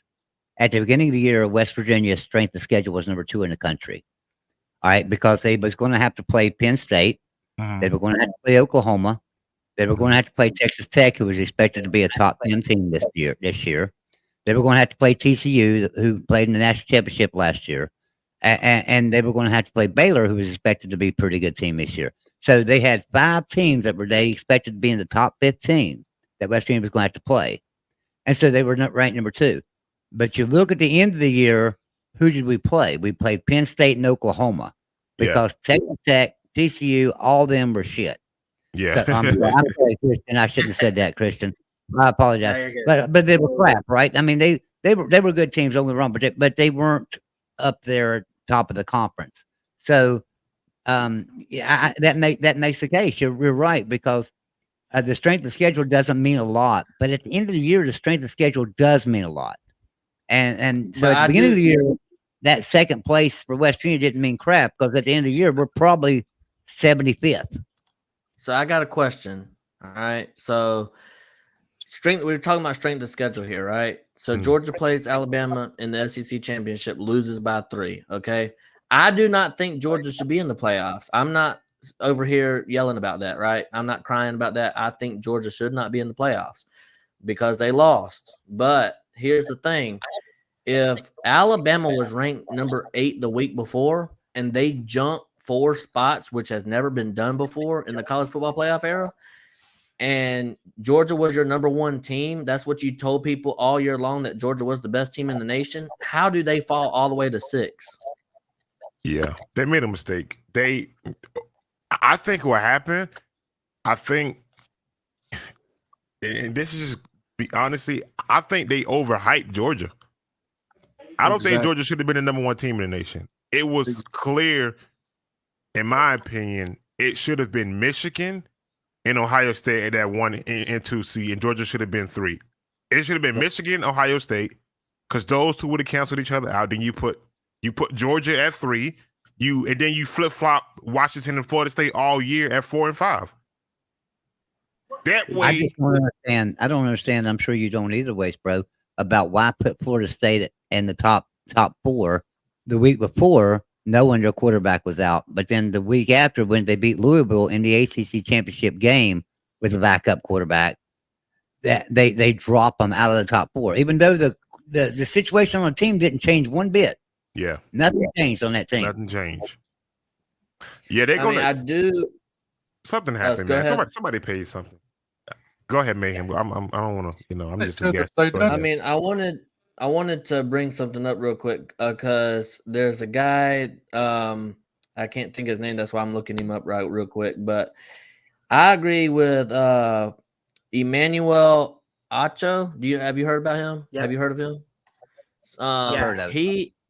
He said that you can hold the opinion of Florida State got snubbed, and also at the same time, I think them are the best 4 teams that are in there right now. I mean, you can hold 2 opinions at once. I mean, wouldn't you agree? Or obviously, you're going to disagree. You're a Florida State fan, but I mean, I think both. I think you can hold 2 opinions in that case. No, because 2 opinions. That's like you're fighting with yourself. How can you say Texas? What about Texas lost? Let's examine Texas. I don't care how good. Oklahoma State was a terrible team. They were bad this year. And by the way, Oklahoma State was a good team this year. They lost. Didn't they lose their 4th game to like an FCS school?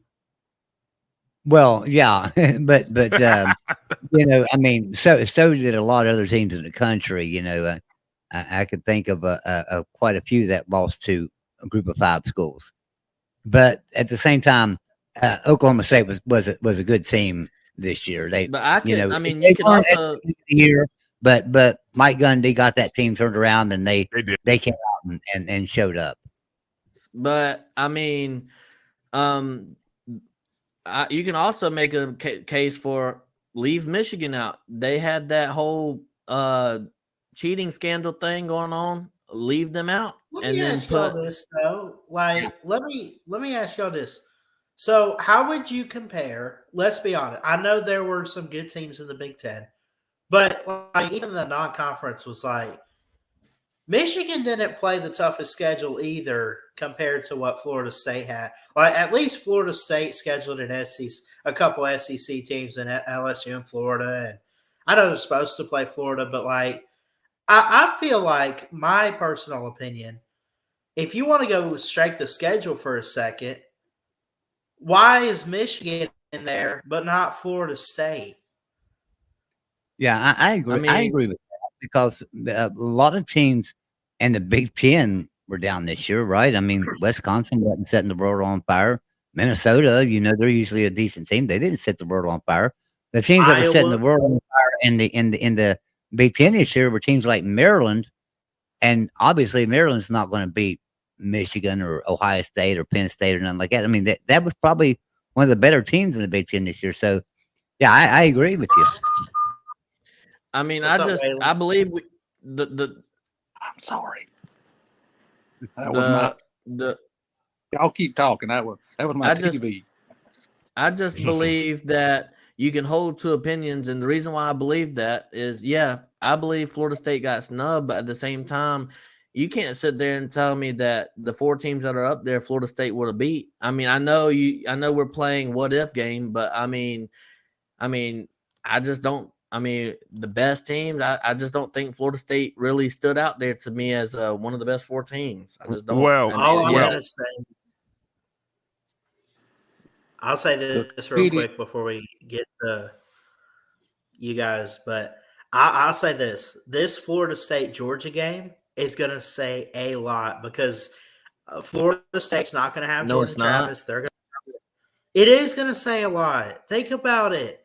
I know they're- you'll probably have a couple quitters, but I mean, It won't say what a if lot. It Florida won't say a State- lot unless Florida State wins. yeah. well, they should. They just as damn good as Georgia is. Why are they not as good as Georgia? Why are they not as good as I'm Alabama? not Right. saying they aren't. The Not saying they committee, aren't. the committee done this to themselves, guys. They left Yeah. Alabama. They left Alabama hanging down at 8 because Texas beat them at home. And shit, Texas, a shitty Oklahoma team beats Texas. Yeah. A shitty Oklahoma team. Y'all need to wake up. What y'all smoking? You can't even remember 1993. Auburn would have defeated any team in 1993 you talked about a while ago. Oh, I agree. Auburn had a good team in They 93. You're would beat their exactly right, but they were on probation. You're not listening. Florida State was out. The committee done this to themselves. They kept hoping that all this would play out. So and so would cancel this out. So and so would cancel that out. Well, guess what? It didn't happen. Yeah. I know it. Florida State got dropped out. Then you put Alabama in, put Texas in. I don't So, care if Waylon, Alabama do wins the you- national title this year or Do not. you They- agree with me? Do you agree Anyway. with me though that Waylon, that what happened to West Virginia in '93 when they got screwed when FSU got in? No. You don't agree with No. that? That is the same thing as what happened to FSU this year. I know everybody on this channel knows how I dislike Auburn, but Auburn would have beat the brakes off of any team they would have played in '93. I'm not talking about Auburn. I'm talking about FSU getting to play in '93 over West Virginia. Did you agree with that then? No, the right teams were not in there because there was only one defeated team left in the country in the top 25. And who was that? There was 3 undefeated teams. There was No, there Nebraska. was not. There At was the end, Nebraska, West Virginia, and Auburn in '93. there was one team left undefeated in '93, and that's Auburn. No, West Virginia was undefeated in '93. No, Nebraska was he undefeated in said 93. Look he at was it. saying after the after the bowl game. After yeah, the bowl yeah, game. yeah. Nebraska Yeah, was bowl still game. undefeated because Nebraska won the national championship. They were undefeated. Yeah, Oklahoma was way down the AP poll. USC wasn't even ranked. They were plumb out of the top 25. They were gone. They were nowhere to be found. Yep. But I also made the case for 2011. Oklahoma State only had 1 loss, and then they put 2 SEC teams in the national championship. So I mean, people are Well, just saying, well, "Well, I didn't like it either, Mayhem. I didn't like Alabama playing LSU again, and I don't like Alabama playing Georgia again. That's why they didn't do it. That's why they Because didn't do it this year. Yeah. There was no more money to be made off Alabama and Georgia. They're Yep. done. Yep. That's why they did it. Because once Bama beat Georgia, Bama was the 5th seed team right then and there. Bama goes to 5. Florida State probably goes to 3 or 4, and Texas is in. That's the lock. The lock is already, it's a lock, you know? But they decided to screw themselves, and not every day on social media, they're going back. They're responding to people. It's like, you guys did this to yourselves. You can't leave out. And Joey, my rebuttal to your 93. Now, I was born in 92, but I did go back and watch a lot of football. The only thing I'm going to say West Virginia is the same thing they're using in Florida State, but you guys scheduled that year, you guys played some bad teams. okay, I got a question about." I got a Now, wait question a minute. about. Well, Okay, we had bad teams. We beat Boston College, who was ranked number 5 in the country at the time, who had just beat number 1 Notre Dame, right? We beat Penn State, who was ranked number 15 in the country, and it was 35-3 at halftime. Final score was like 47-20 or something. I don't remember. We beat Miami. Miami was number 4 in the country. What are you talking about? We didn't play anybody on our schedule. So, okay, so that I do agree. But here's the thing with with West Virginia and Florida State. That year, when I went back and did my history, right? The teams you guys played, you guys did beat. But Florida State played similar teams that y'all played, and we blew them out. Notre Dame, when Florida State and played at Notre Dame, we lost by 3 points at Notre Dame that year. And Boston College turned around and beat Notre Dame, and we turned around and beat Boston College. But you can't use that. You can't. True. Right? You can't use that kind of measurement.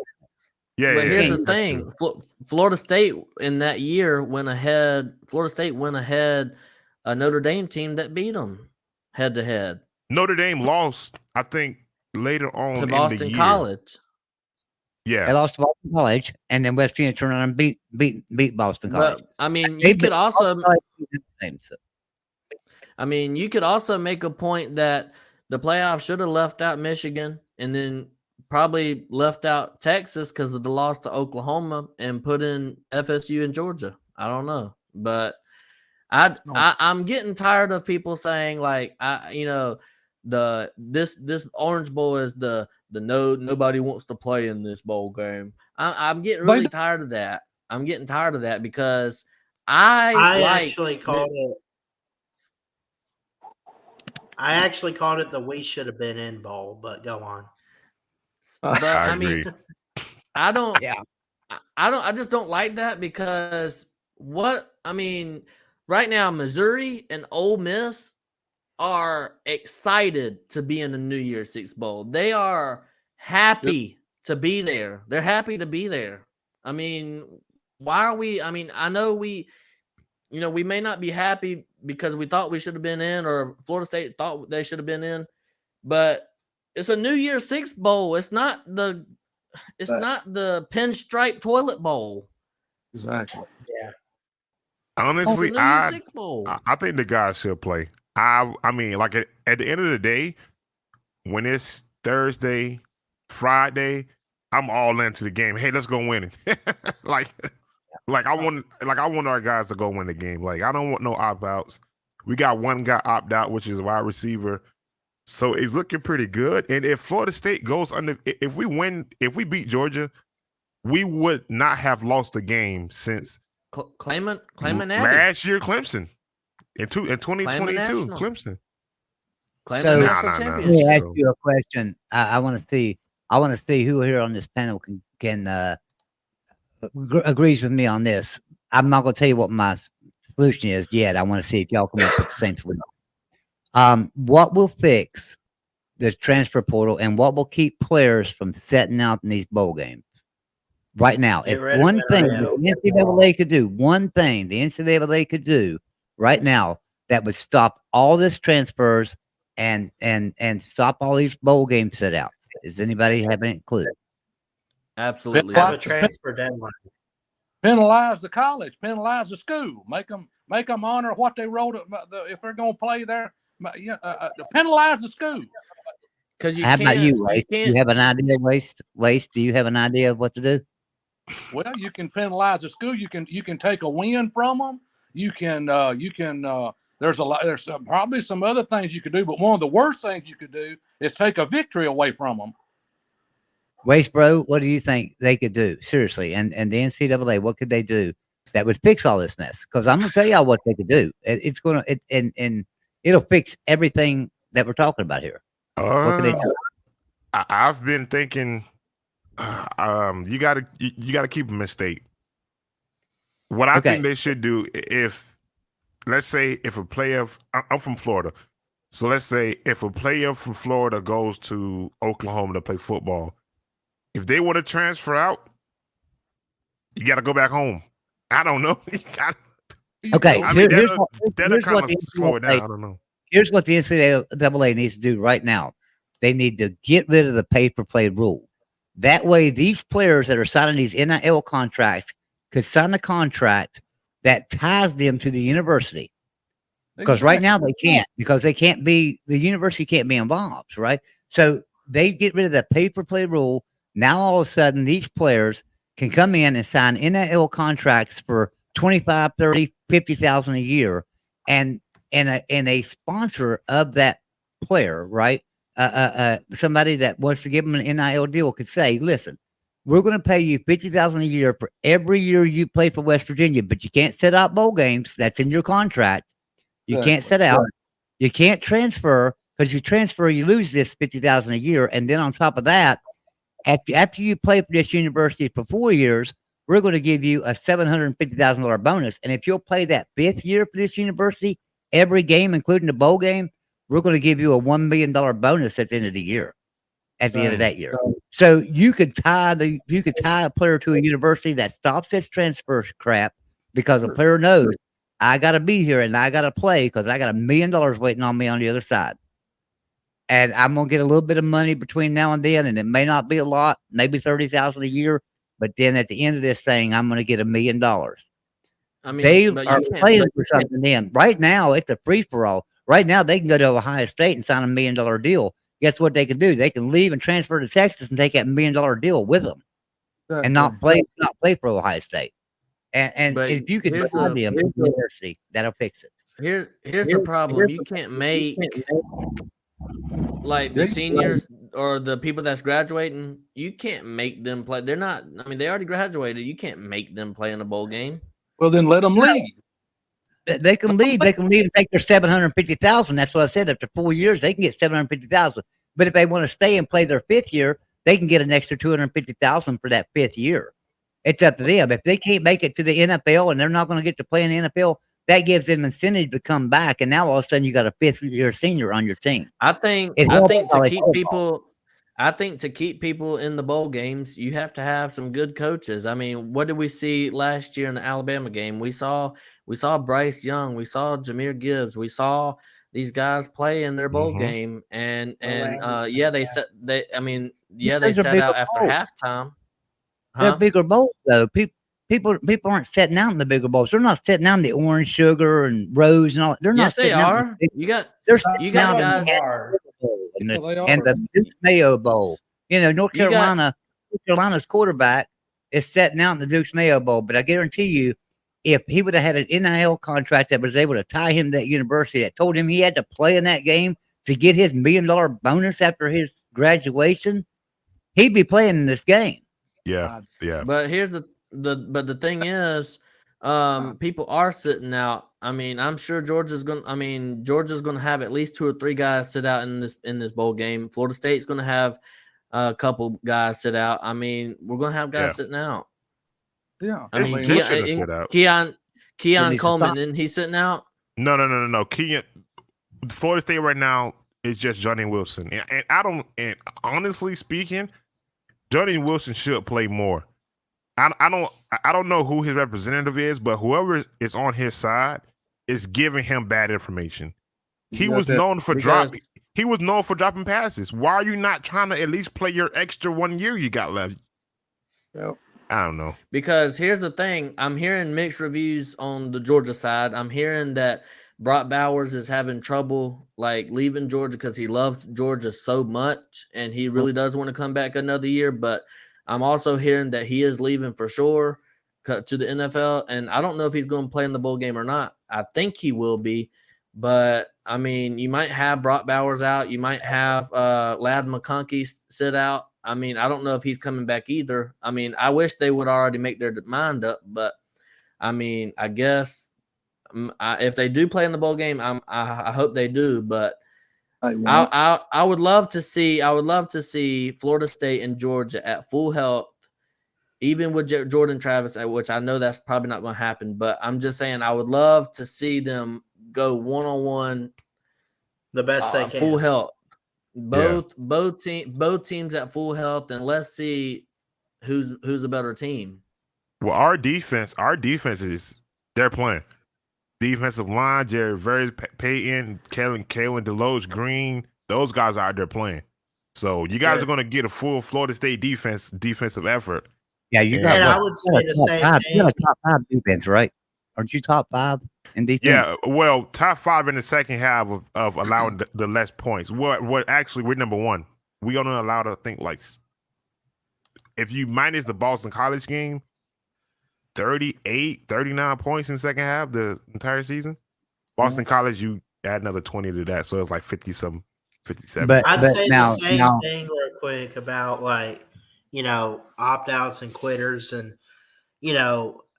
I think part of it too, like, I know the players, they're human, they have free will, and they're adults. I mean, we call them kids sometimes, but like, they're adults and they can make their own decisions.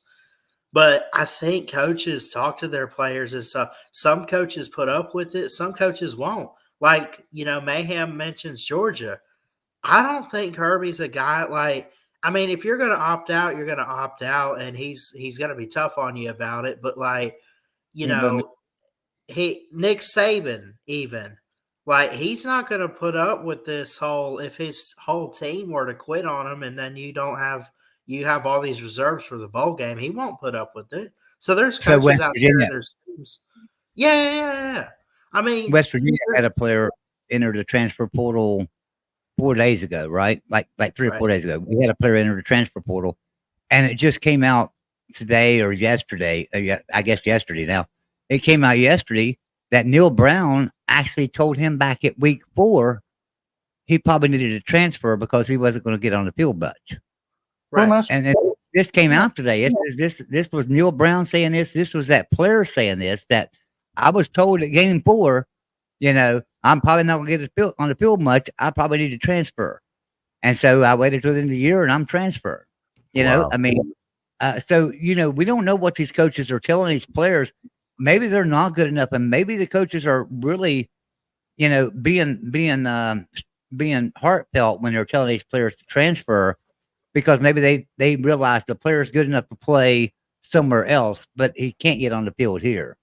And so maybe we ought to, some of these players that transfer, it's not up to them. It's up to their coaches. Yeah. But also, Waste Bro, I'm gonna be completely honest. Even if Georgia would have beaten Alabama, I mean, I want to ask you this question: do you think Florida State would have still been left out with Texas being in there? No, because that would have given the committee your SEC team, which they so-called wanted in there, man. That would have been 4 undefeated Power 5 schools. And then they would have taken to the fact, well, Texas lost to Oklahoma. Oklahoma lost 2 games this year. They would have used that against Texas. The shitty Oklahoma team. Once I said it again. So they would use that again. That gives us all a reason to troll Mayhem Matthew and say, if your team had not had just won that game, we wouldn't have this confusion here. Well, everybody wanted Georgia to lose anyway. So if y'all would have beat, we wouldn't have all this confusion. Now you know the thing that you and I don't agree on. We agree on everything except we got 2 different teams, man. If y'all would have beat us, we wouldn't be in this damn shithole. Yep. Yeah, I mean, everybody wanted to see us lose anyways. We were winning too many games, and people didn't like it. So no, people didn't. I'm a Mountaineer fan, but I love that. I love it to see a team. People hated it so much that they were saying, "Oh, just another cupcake for Georgia, just another cupcake." And then Alabama next year turns around and has a SEC East like schedule, and now it's some really tough juggernaut they got to go through. Plus, it all gave me a reason to watch Uncle Lou.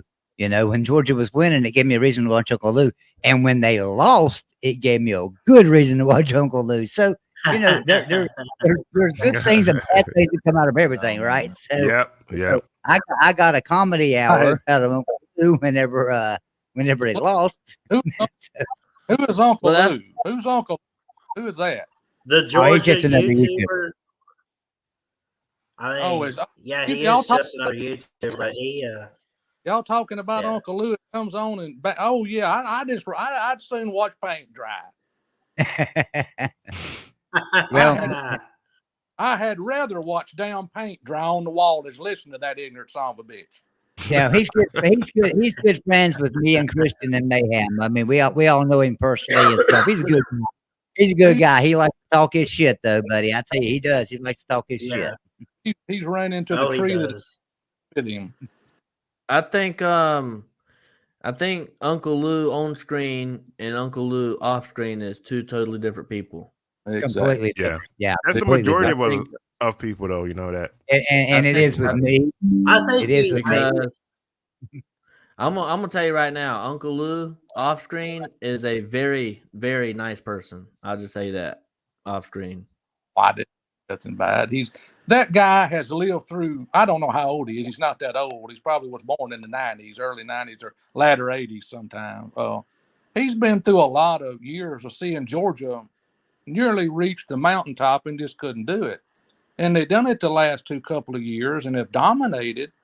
And what's so bad about it, if Alabama had done the same thing, or West Virginia, or any of these smaller schools would have done the same thing, the fans would have been saying the same thing. Everybody would have been on, you can't beat us, we can't do this, you can't do that. And no, every team is beatable. I don't care who you are. Yeah, they are. Every Yeah. team's beatable. Right? You know, it's. But I've never been a football coach. I've never even played organized football like in high school and stuff. You know, I did back when I was a kid, but not high school or above.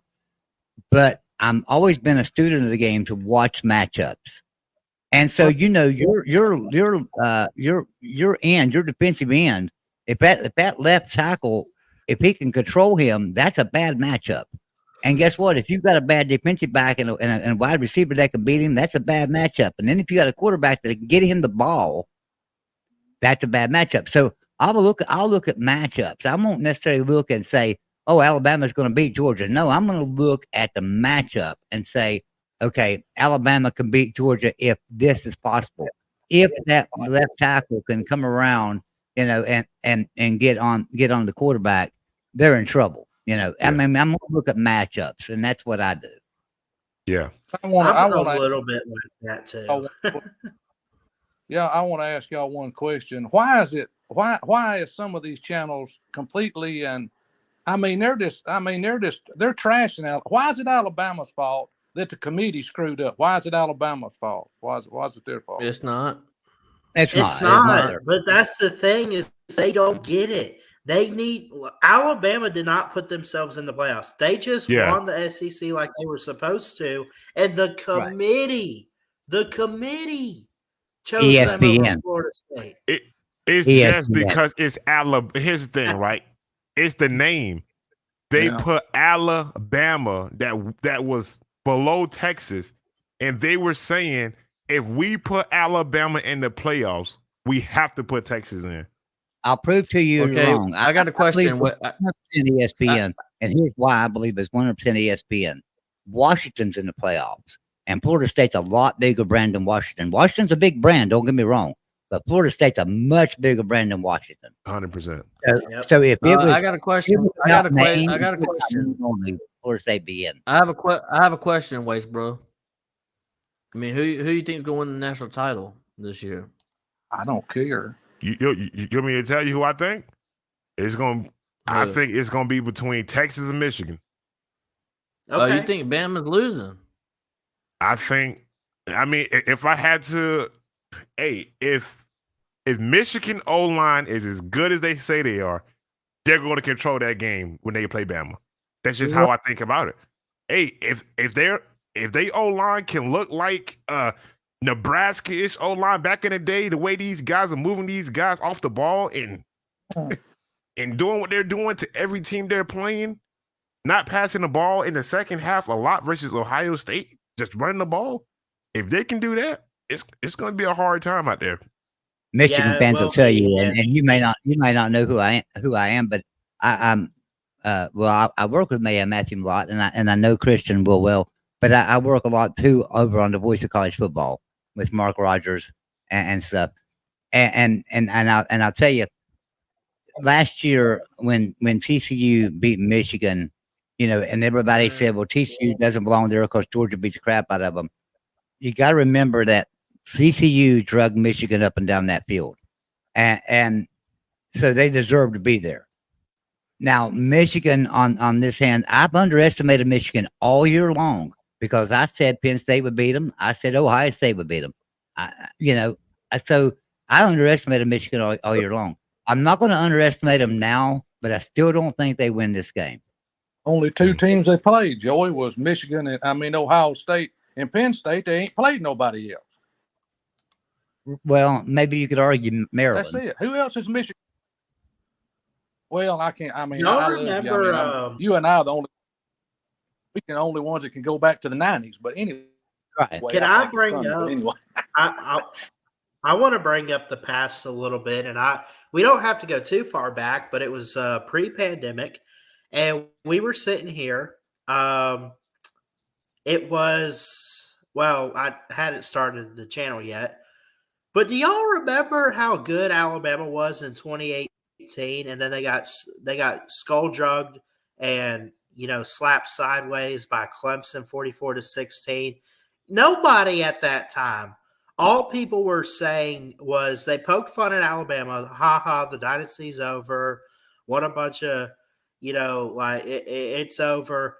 The one thing that wasn't said though, and this is weird, why were you not saying they didn't belong that year? Because of how they looked all year long.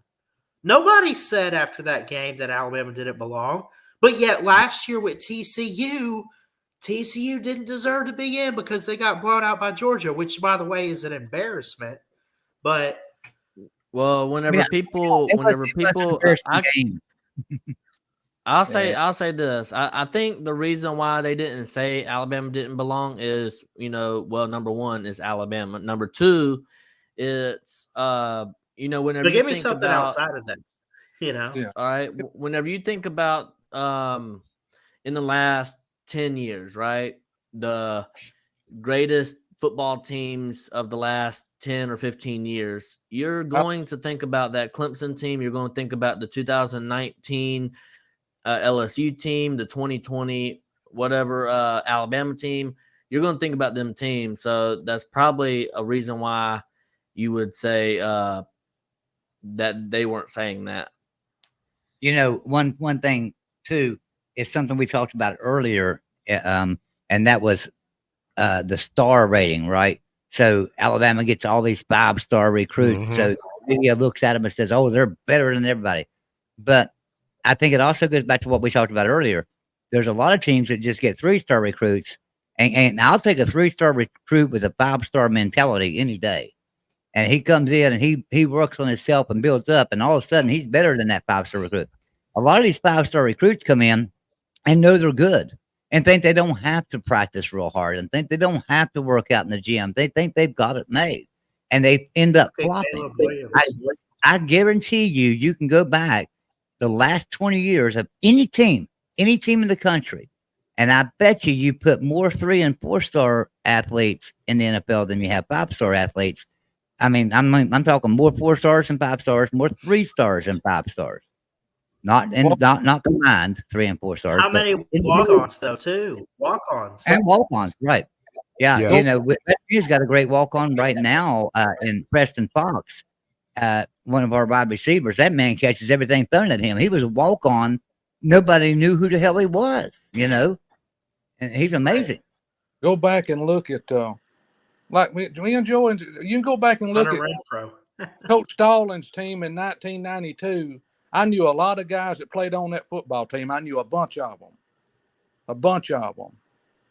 And those guys were just 2 and 3-star guys. He beat a Miami team with a working man's football team. Is what he beat them with. Yeah, yeah, exactly. Yeah. You get these guys with a 5-star mentality, and they might have 2 stars, but they got a 5-star mentality. They're going to work a lot harder than any 5-star you recruit.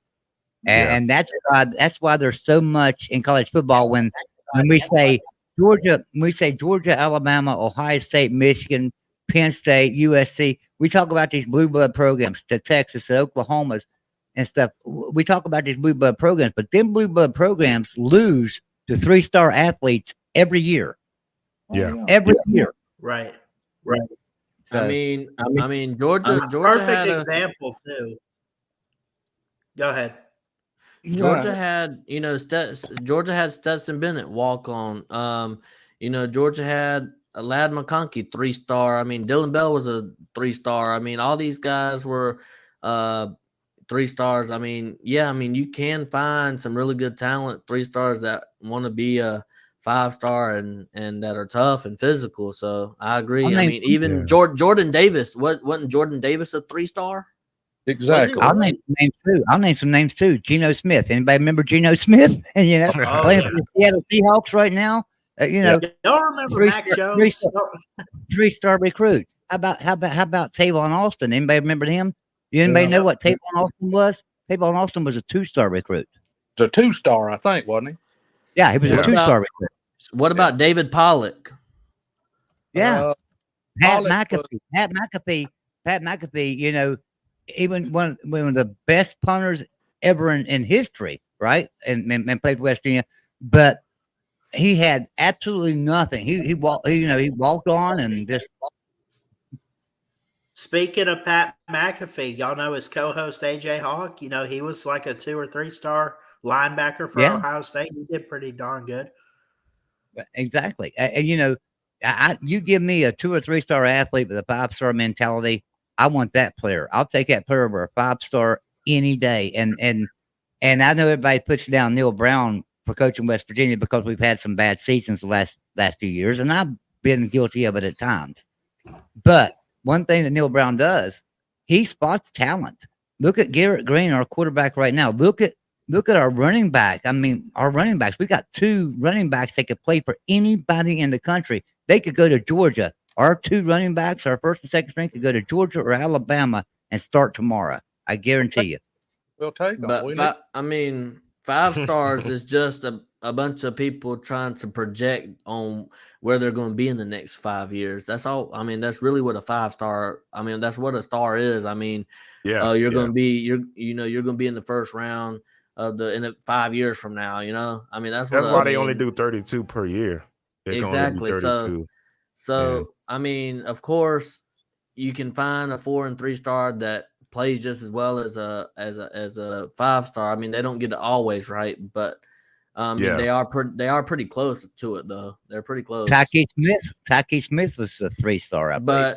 But with the whole entire transfer portal and everything you can go to 3 different teams in 3 years. I mean, I wonder how they rate the star ratings. I wonder how they do that because I mean they can't really. I don't know. I guess it's just based off of pure. I'll give you a great example because maybe some of these players nobody's ever heard of, but I'll give you another great example that everybody's heard of that was not a big recruit at all. Nobody wanted him. West Virginia took him.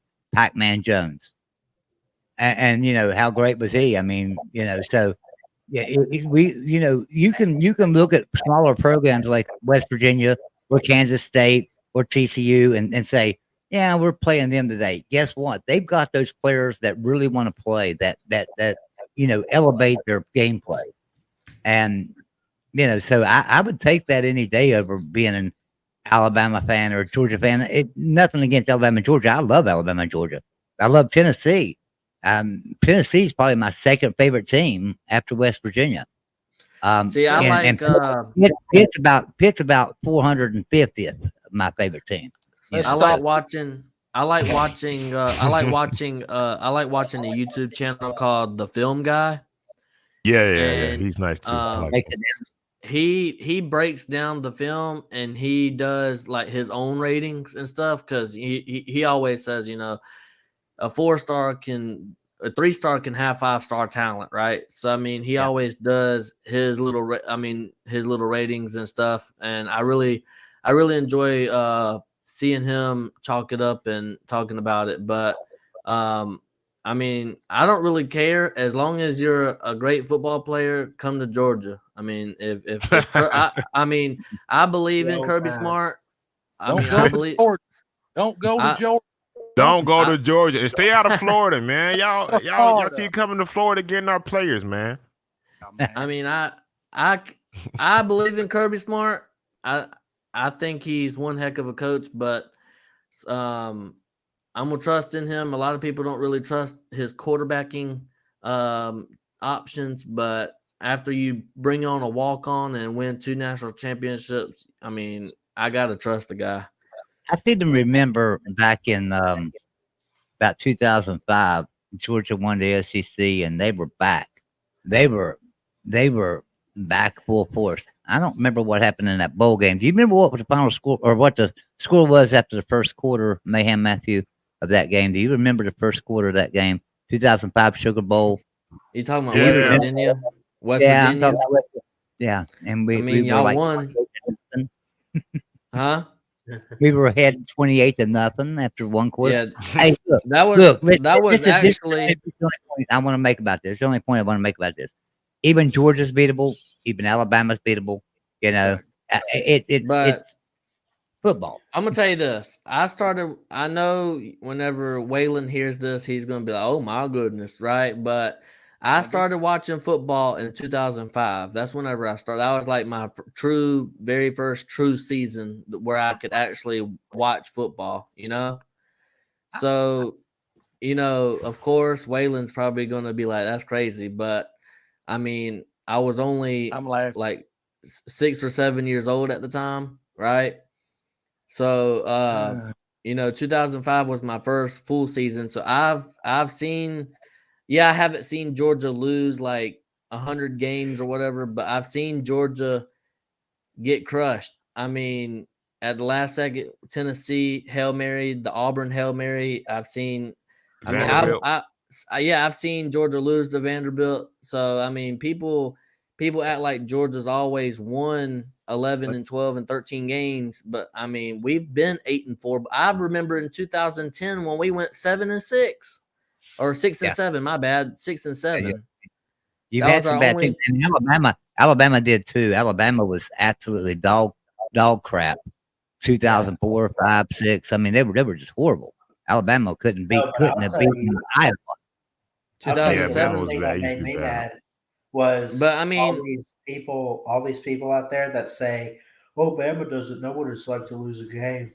Forget like going 5-7 or something. Anytime anyone has told me that Alabama never loses, and I'm like, "Have you been watching football?" They've only had 2 undefeated seasons with Nick Saban, and they've had how many championships? I say all that though to bring up a big point here, and that is that back in 2005 and 2004 and 6 and everything, Alabama and Georgia were not real great teams, right? Georgia was really good in 2005. Don't get me wrong, but they lost some games. Now I remember the fast forward 2000. to today, and they don't lose very often. We think so. These teams can rotate, so it'll come back around to where there's going to be a time, and believe this, 2007, Kansas was number 1 in the country for a week. Yeah. So it's going to come back around that Kansas is going to be number 1 in the country again at some point in the next. In 2014, Mississippi State was number 1. Yeah, who beat them for a week? Who beat them? Alabama knocked them out of the number 1 spot. But Alabama has never went 15-0 though, ever. The Florida Gators never had an undefeated season either. Never. I mean, that's something me and you can definitely agree on. I think this whole panel can agree on that. Florida is in a trash can. Yeah. In a dumpster sewer right now. Maybe, I mean, who's their head coach again? They were in the trash can when Steve Spurrier was down there. All that garbage he gets up talks about all the time. All these championships he got. All he's got is a bunch of SEC titles and 1 national championship. He can't even he's not even a pimple on Kirby and Nick Saban's back end. Sure not. Not even Mark Richt. Mark Richt was a better coach, in my opinion, than Steve Spurrier. I don't know. Steve Spurrier beat us 5 or 6 times in a row. I mean, he couldn't. He ain't got nothing. I mean, he ain't done nothing, Mayhem.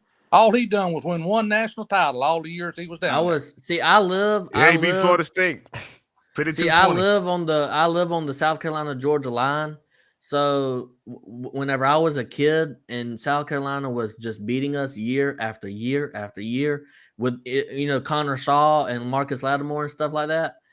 And man, I really hated that South Carolina team because I mean, we could never beat them. We lost 5 or 6 times in a row, and that was one of the worst 5 or 6 year stretches that I lived in because I live in South Carolina Georgia border right here. So Bless your heart. Anyways, Can I You know, ask I y'all a mean, question?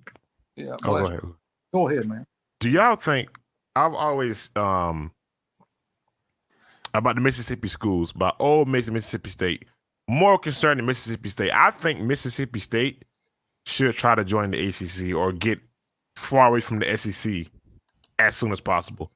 It's just Why? hard for them to recruit. It's hard for them to get talent to go to Mississippi. Ole Miss does a better job than Mississippi State do, but I think Mississippi State will like benefit joining the ACC. You can still play your in-state Ole Miss every single year, and you come, and then that would add value to the ACC. Honestly, 'cause now you would have Florida State in there. You would have, you know what I'm saying? Like now you would have a legitimately fourth team that's going to constantly win games every year. You know, if you're a big recruit in Mississippi or Texas or any of the borders, Louisiana, just any of them bordering states down there, if you're a big, especially offensive recruit, which coach do you want to play for, Mississippi or Ole Miss? Ole Miss, Ole Miss, 100%. So, you know, I mean, if you're an offensive player, you know, so that's going to make it a little bit tougher for them. So I think the coaching has a lot to do with the reason they can't recruit down there either. Yeah, but it's Yeah, been like this for a while though, right? I mean, I was just about to say that because whenever they had Dan Mullen and they had Dak Prescott under Dan Mullen, them couple years they were pretty solid, and then they had Mike Lee.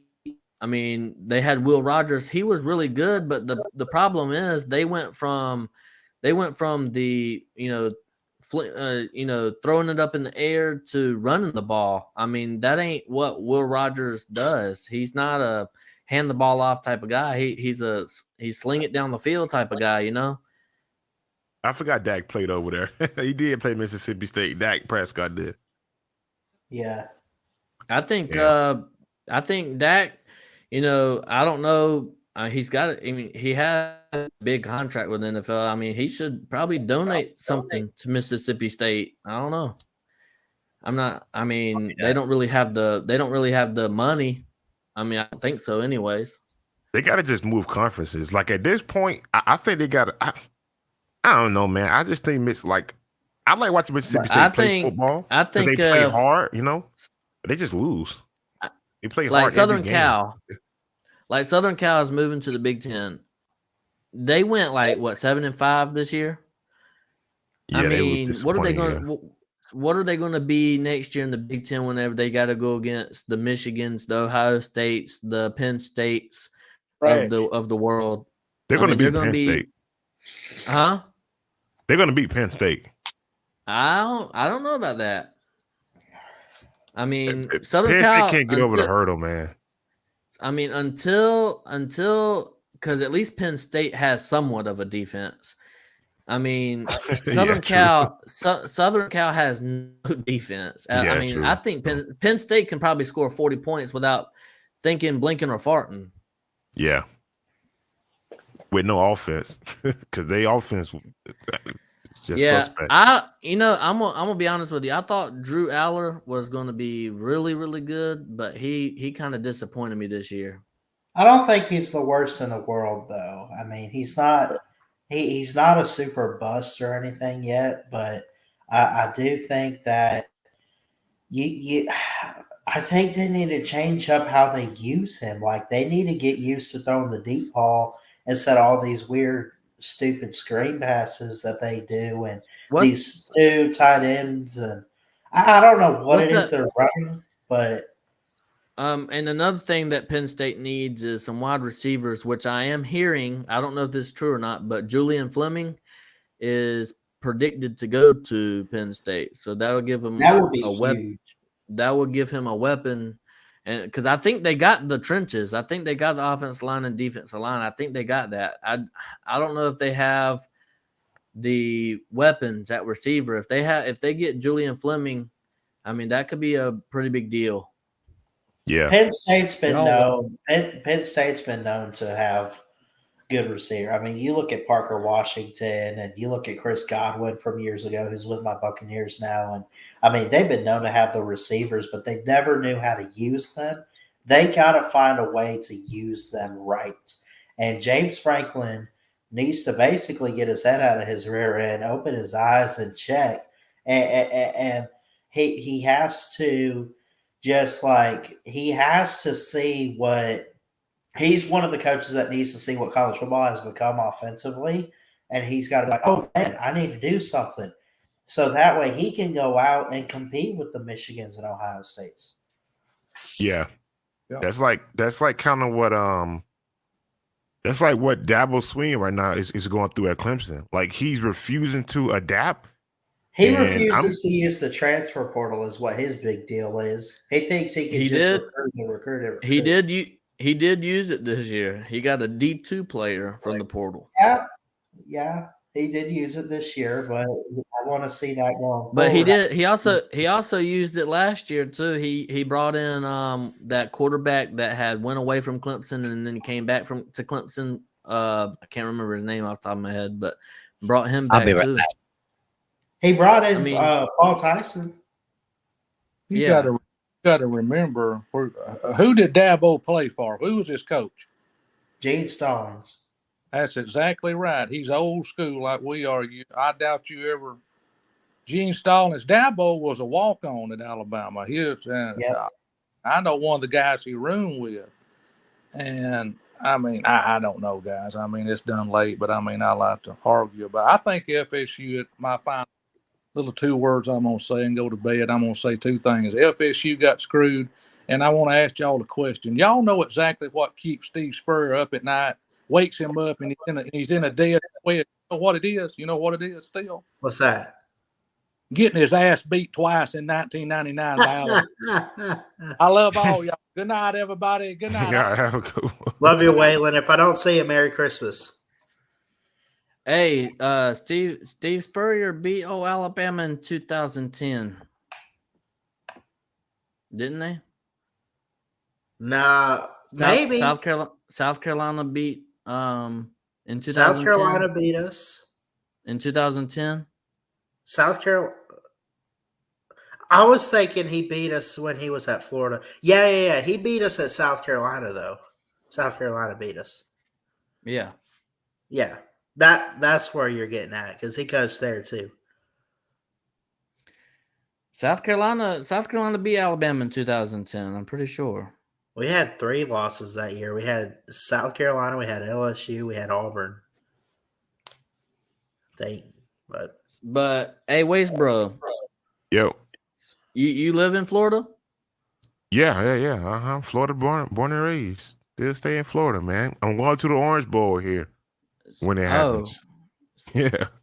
So I got a question about are you I guess closer to Tallahassee? Is that why you was a Florida State fan? Wait, am I? I'm hearing it twice. Maybe is that me? No, that's not me. I don't hear it now, but okay, yeah, okay. No, I'm from the Stewart West Palm Beach area. Oh, it's south. I'm south. I'm not in Miami. I'm like I said, West Palm Beach. So, I know exactly where that is. Growing up in Florida my whole life too. I live in Alabama now, but I grew up actually in a small town outside of Tampa. You might know it, Waste Bro, but if I told you Plant City, yeah. Hey, can I ask you 3 a question? And I'm serious. Oklahoma and Texas leaving the Big 12, going to the SEC. Yep. Who's the best team in the Big 12 right now? No, I just mean overall. Just what's the best brand or the best team? The team you think was going to do really well moving forward in the Big 12? Utah. Well, they're not in the Big 12 yet, but Oregon's not coming to the Big 12. Oregon's going to Big 10. I was thinking Pac-12. I'm sorry. Yeah, they're going to Big 10. But in the Big 12, I'm just wondering, is it Oklahoma State? Is it TCU, Baylor, Texas Tech, I would Virginia? say Yeah, I think I would say OK State right now, actually.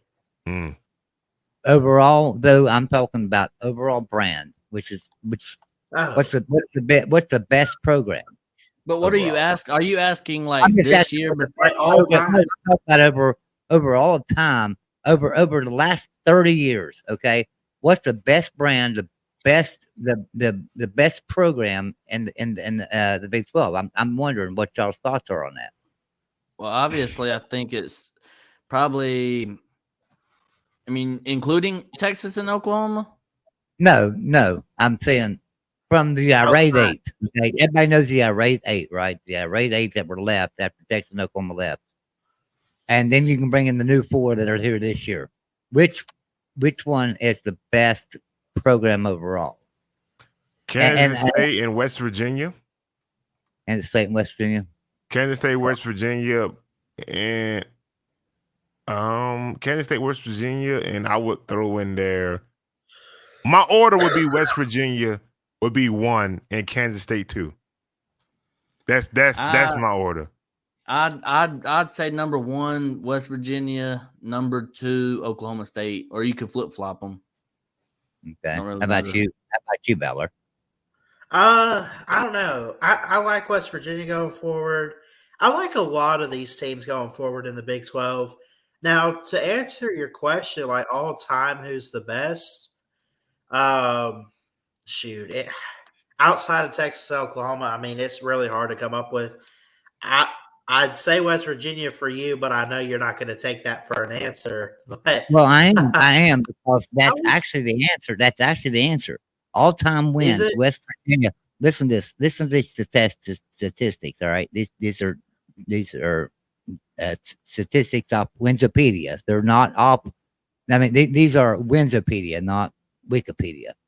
This is the actual thing, right? All-time wins, West Virginia, number 1 in the conference with 782. Number 2 in the conference was TCU with 684. 102 wins behind West Virginia. All right. Winning percentage, number 1, West Virginia with 5.95 or 0.595. Number 2 in the conference is Texas Tech with 5. Wait a minute, I lost my place here. Texas Tech with 5.52, almost a full 0.5% behind West Virginia. Conference championships. This is a little bit different here because TCU has 18. You know, they played in that weak conference down there for a while, the Southwest Conference. So they play down there. They have 18 conference championships, and West Virginia has 15. Consensus All-Americans. West Virginia does not do well. It does well, but it's still not nothing compared. TCU has 19. Baylor had 18. West Virginia is down there with 13. NFL draft picks. West Virginia 198. Second place, Oklahoma State 172. They're 26 behind West Virginia. First round draft picks. West Virginia 12. But Baylor has 21. So Baylor's got first round draft picks. Week in AP top 25. West Virginia, 306 weeks in the AP top 25. Second place in the Big 12, Oklahoma State with 287. So West Virginia is like 50 games or more against every other team in the Big 12 in all-time winning percentage, all-time wins, top in 25. You know, West Virginia is the 15th winningest program in college football history. A lot of people don't realize that. I'm not making a case for West Virginia because we're not real good right now. Don't get me wrong. I'm just saying I think the team that will dominate the Big 12 in the coming future will be West Virginia. Number 1, we have the best facilities in the Big 12. Even of the new teams coming in, we have the best facilities in all of it. And that's not me saying that. That's USA Today. That's ESPN. That's Fox Sports. All say that. Best facilities, even with Utah and Arizona State, all them teams coming in. West Virginia's best facilities in the conference. Utah's going to the Big 12? Yes. Yeah. The largest fan base. And the largest base in the conference. The largest fan base in the conference, even with BYU in here, is West Virginia. Like like South Carolina Gamecocks, they have. It don't matter if they're 0-12 or they're 12-0. Their fans always come out. They have a big showing. I mean, I don't know. I mean, I guess I don't think West Virginia is. Yeah, they had a great year, 8-4, and they can beat up on these used to be Group of 5 teams. But whenever Utah comes into town, they're going to show West Virginia how to play football. I'll tell you right now, Mayhem Matthew, they won't play next year. I don't believe. I don't think they're on the schedule. I was going to bet you $1,000 right now, straight up, but West Virginia would beat the shit out of Utah. I don't see that. Yeah, West Virginia. West Virginia has to worry about teams like Kansas and Kansas State and Oklahoma State. That's what they got to worry about because Kansas is an upcoming. Kansas football is getting better every year. Here's something that nobody realizes. Do y'all realize that we are a top 15 team on offense, and we lose nobody but our center? Our center's going to NFL draft. He'll be a first-round draft pick. Zach Frazier. Didn't we hear that? Didn't we hear that same song and dance whenever it was a couple years ago? We heard the same song and dance, and then y'all went. Oh, you're breaking up, Mayhem. I didn't hear a word you said. I'm sorry, and I'm not trolling you. Seriously, I didn't hear a word you said. Yeah. It was a breakup. I said, didn't we hear that same song and dance a couple years ago, and then y'all went 4-8 and wanted to fire your head coach? No, we didn't. You didn't hear that same argument a couple years ago. Last year I told you we wasn't going to be very good, but I said, here's my thing. I said I'm talking about a couple years ago, whenever Golden Blue Dude was here, we heard that. In 2020 we were 7-2. Yeah, and then didn't y'all say that y'all brought back 80% of your team and y'all were going to go win the Big 12? No. That's no. In 2018, we had a really good team. We lost in 28. We lost everybody off our team in 2018. In 2019, we started over fresh. I'm talking about the 2022 season, the off season before that, after 2021. I have a clip somewhere of Golden Blue Dude saying that he said that the floor was 8-4, the ceiling was 10-2 or 11-1. Maybe Golden Blue Dude did predict that, but I didn't. And then y'all probably 6-6. And then y'all went 4-8 that year. Yeah, I said we should go 6-6. That was my prediction. My prediction was 6-6. As a matter of fact, I lost a couple of bets. I lost to Uncle Lou, and I lost to SEC. No, not SEC dog. Who was it? Shoot, I don't remember now. But Sir Uga. I lost to Sir Uga on that bet too. $50 or something like that. I mean, but now he owed me this year because this year he told me we wasn't going to win 5 games, and I told him, "Oh no, we're going to go at least 8-4," and we went 8-4. So he owed me this year. But now, like Mississippi State in 2022, they brought back 80% of their people. I mean, that didn't get them nowhere. I mean, it's good. Here's my point, Mayhem. I mean, it's West Virginia, though. All right, West Virginia is a young team. West Virginia's a young team that went 8-4 this year, right? They went 8-4. We have 2 running backs in our backfield that will probably each go over 1,000 yards next year. Mississippi State would clobber West Virginia. Listen to me. We were very young this year and still went 8-4. I mean, with freshmen and sophomore, we don't have anybody on our team that's a starter above that. And now this year, we're going to have sophomores and juniors. What are we going to have the following year? And these guys are signed, are committed. They got big NILs and they are committed. They ain't going nowhere. These players are here to stay. So you better watch out for West Virginia 2 years from now. Next year, I can guarantee you, next year we're going to win 10 games. We'll go 10-2. Hey, If you you go hear to that, Michigan right? next year, y'all in the I playoffs. heard it. Hey, Waste Bro. Yeah. You hear that, right? So next year, whenever I didn't say that, I didn't say that, and they go Oh, no, 6-6. I don't do that. I don't do that. And you can ask anybody. If I say something, I'm gonna come on the air and say, "Oh, I was wrong. I didn't do that." You might You as can well ask say that Michigan. now. You can ask What? Michigan fans because You I might went as on well the go ahead. biggest.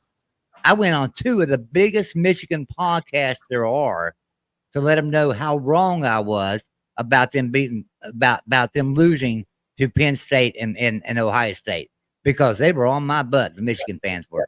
So I went on 2 of the biggest Michigan podcasts there are to tell them I was wrong, and I would I'm happily just come on. saying, you might as well tell the world that you're wrong again because you're going to be wrong on, sadly mistaken on this one. 10 And I and could be. 2. I think West Virginia will go 10-2 next year. I really do. Yeah, because Seriously, who's gonna beat them? I mean, if you look at the Big 12, who's gonna beat them? Like, where do you see the third loss at? Maybe Kansas State, or I mean, if you Kansas State and Utah, there anything isn't. else they can beat. They can beat everyone else. There aren't any losses on the schedule. Even Kansas State and Utah. Kansas State, we pretty much have owned Kansas State since we came to the Big 12, even when they've had good years. Baylor the same way. Texas Tech the same way. Well, not Texas Tech. Texas Tech's owned us since we came to the Big 12. Probably one of the worst teams in the Big 12. Beats us every year for some reason. Y'all play Penn State right off the bat next year. That's a loss. I don't Okay? think so. I think we'll beat them next year. I think we'll beat Penn State. Y'all play Arizona at Arizona. That's a loss. Go ahead and chalk that up. Be a tough game because Arizona's going to have a good team again Let me next see year. this schedule too, man. Let me look at this That's schedule. That's 2 losses right off the rip. Now, we're not losing Penn State. We won't lose. And then yeah, you are. But anyways, and then you got to go at Pitt. That's a loss. Now, how you figure that's a loss? Chalk that Pitt up ain't as a got loss. shit. Pitt ain't Huh? got shit. Just like they didn't have shit coming in this year, and we beat them. I mean, come Last on. time y'all went on the road to Pitt, y'all lost. The last time we went on a race, Pitt look at the last was 30 pretty years. decent though. Pitt was Look at the decent last last 30 time. years. The last 30 years, we've lost to them like 4 times. Well, You know, this would be number 5. Penn State, Albany. And Harry then Legs. Iowa State. Name on YouTube. The best name on YouTube, Mr. Harry Legs in here. Hey, Harry. All right, so Penn State and then Pitt is a toss-up game. Arizona, you're going to lose to. You're going to lose to Oklahoma State. Chalk that up as a loss. You got to go on the road to Stillwater, Oklahoma. Even you, and you back. All right, so let's just do statistics, right? You got to go on the road to Oklahoma, on the road to Texas Tech. You're going to lose one of them games. Pick one. It don't matter. Pick one. And then actually, you played. Yeah. So you got to go on the road to. You have 3 on the roads. You got to go to Cincinnati, Oklahoma State, and Texas Tech. So one of them games you're losing to. So I'm gonna say Oklahoma State. You're losing that game. You're losing to Penn State. That's 2 right off the rip. Pitt is a toss-up game. Arizona State, you're losing that game. You're going 8-4 again. You were losing to Arizona State. I mean Arizona. Sorry, it's Arizona, not Arizona State. But okay, so you've got 3 losses there, right? You've got 3 losses. But there's no. It's not. I mean, so we're going to be a really a bad team because we're going to have 3 losses. We're going to go 9-3. But I didn't say that. But I mean, you mean to tell me that? You mean to tell me that Penn State loses a lot of players this year, a lot. Penn State will be depleted after this year. They'll be starting a lot of new players. So I think we beat Penn State. I'm sorry, I do. We got them in Morgantown. We got them in Morgantown. It's a heated rivalry. It's a rivalry that goes. I used to have a bumper sticker on my car in 1979 that said my 2 favorite teams are West Virginia and whoever beats Penn State. That's my 2 favorite teams. I mean, this is a heated rivalry. This is nearly as big as the Pitt rivalry. It really is. West Virginia and Penn State's a huge rivalry. Not as big as Pitt and Penn State, and not as big as West Virginia and Pitt, but a big rivalry. So you know, I don't see them winning in Morgantown. Not against this team. This team's really good, Mayhem. You need to watch them. All I'm saying is, what's the bowl game, December 27th, and see, because Who do you guys play? We're playing North Carolina. all I'm saying is, Your quarterback playing? Is Drake May playing though? Drake May has set out. We were 3.5. If Drake May was going to play, yeah, I picked North Carolina to win that game. Yeah, hold on. Hold on. See, that's the thing. You say, well, if Drake May was playing, I'd pick North Carolina. You can't say the same thing about Florida State though. You can't sit there, well, if Jordan Travis was playing, I'd pick Jordan Travis. I mean, you can't say that though. I mean, I don't know. I could say it, but he's injured. I know, but I'm saying I could say that too because of talent level, because Florida State's second string is a lot better than North Carolina's second string. Yeah, bro. Tate Rodmaker literally won us the game last year versus Louisville on the road, and we were down that game. He came in the game and won us the game. Did Ballard go to sleep on us? No, Ballard, I'm right here. Sleep on us. Okay.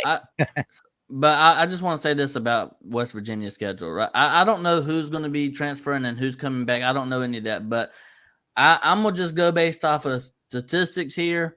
You play five away games, you're probably going to lose 2 of them, and then you're going to lose to Penn State. That's your 3 losses there. And then you might lose a home game somewhere around, like Kansas. Like Kansas might get them. Kansas is the only home. Kansas is what I'm looking at. You're going 8-4.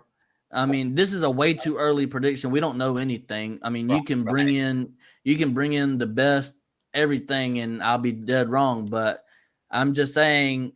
I mean, from what I'm looking at, I mean, I see an 8-4 schedule here. I'll tell you, I don't see them losing to OSU, even though they're going to be playing at OSU. I don't see them losing to OSU. I don't see it either. I don't see them losing. And our recruiting ranking is going to be down this year, and the reason for that is we are such a young team. We have nobody graduating on this team.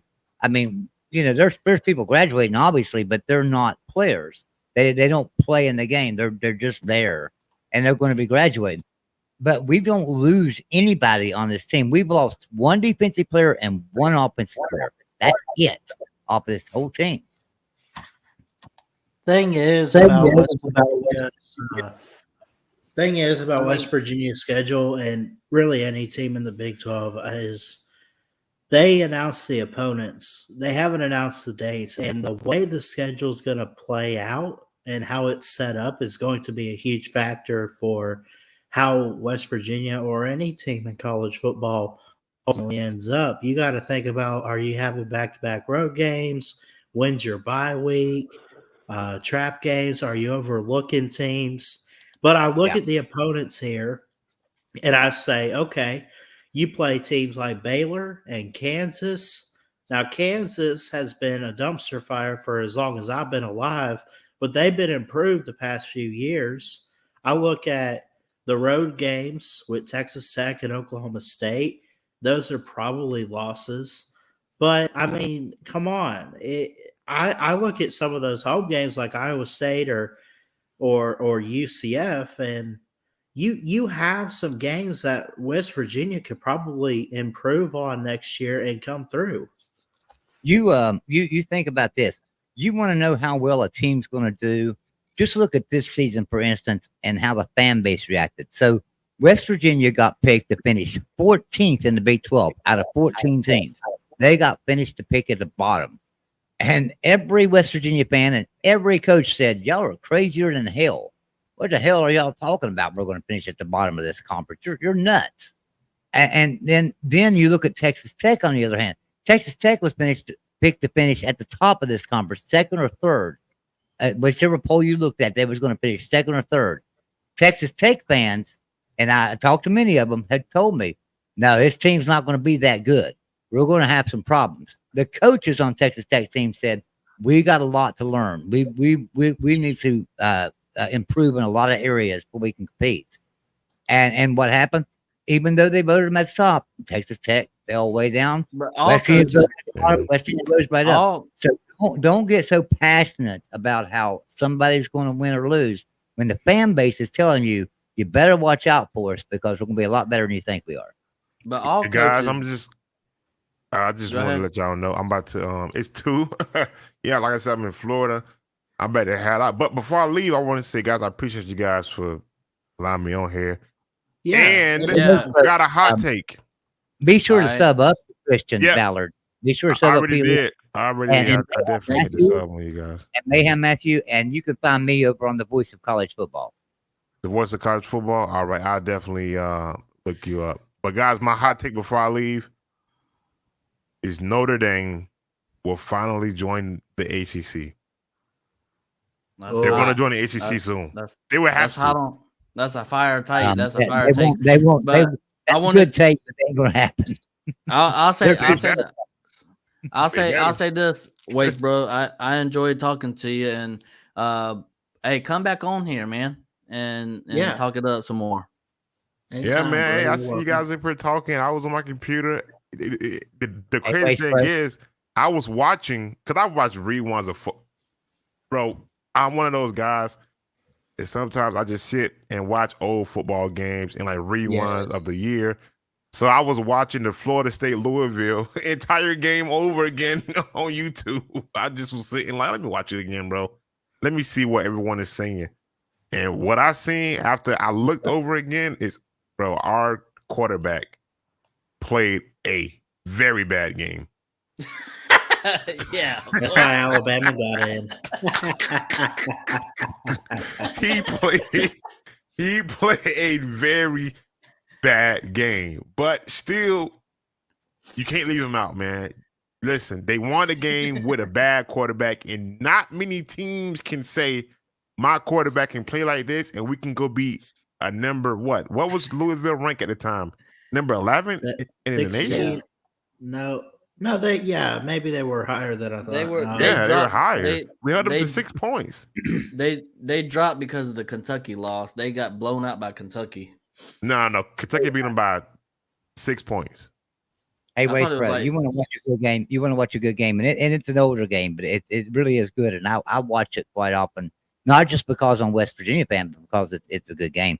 Back in 2001, West Virginia and Rutgers played. West Virginia was horrible that year. I mean, they were not a good team. It was Rich Rodriguez's first year at West Virginia. You know, he was just coming in. Don Nealon was leaving, and so we wasn't that good of a team. And Rutgers was a highly ranked team that year. They had Ray Rice and stuff. So go back and watch that 2001 West Virginia Rutgers game.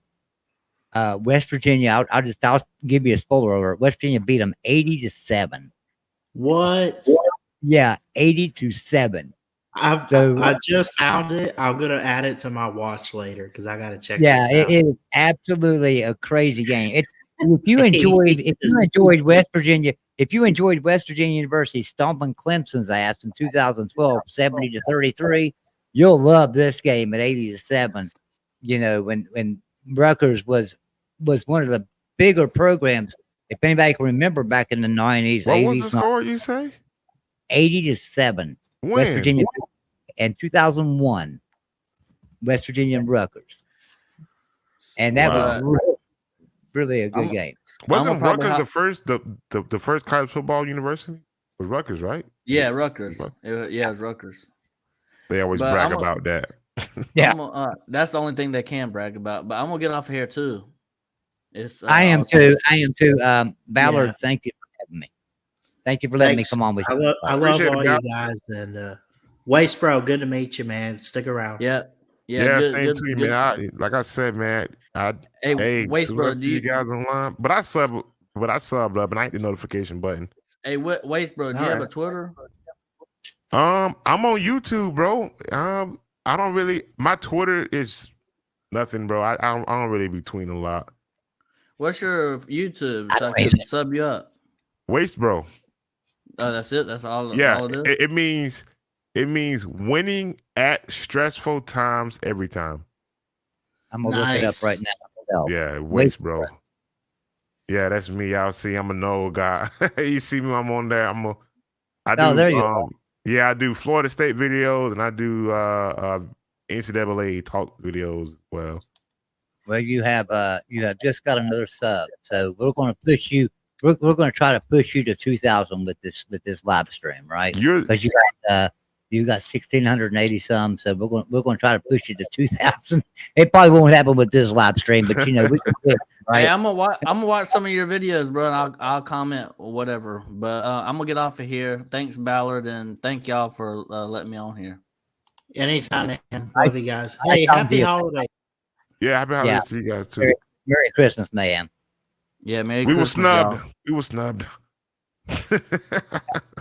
Yeah. All right, I'm gonna get out of here too. Yep. So Val, thank you once again. Love you, brother. Love you. Thank you. All right, guys. Appreciate everyone for coming on tonight. Here, I'll help you out, Mayhem. You're in the back room. I can't even kick him out of the back room. See, we got it set up to where Mayhem and I share StreamYard for the Touchdown Tuesdays. I can't kick this fool out. He's stuck back there. So until he leaves, he's laughing right now. No, it was a good show, guys. Over 3 hours, and we talked a little bit about the 2024 SEC schedule and then some, which is kind of what we do on here. We get carried away a little bit, and we have a good time. We rant, we rave, and we ramble on about college football. So if you like that, hit that subscribe button. Thanks for watching this back. If you did, please hit that thumbs up on your way out. Go subscribe to Joey Foster, Mayhem Matthew. And I'm going to drop this guy's channel link. This was Waste, bro. First time talking to him. First time seeing him in the chat. And we're going to drop his channel link. Let's get him to, what's he need? 2,000 subs. I got 1,000 plus people over here. So y'all go help him out. I love you guys. God bless. Happy holidays. Jesus loves you. And from an Alabama fan, roll tide. We'll end it on that note. We'll see you later. Love y'all.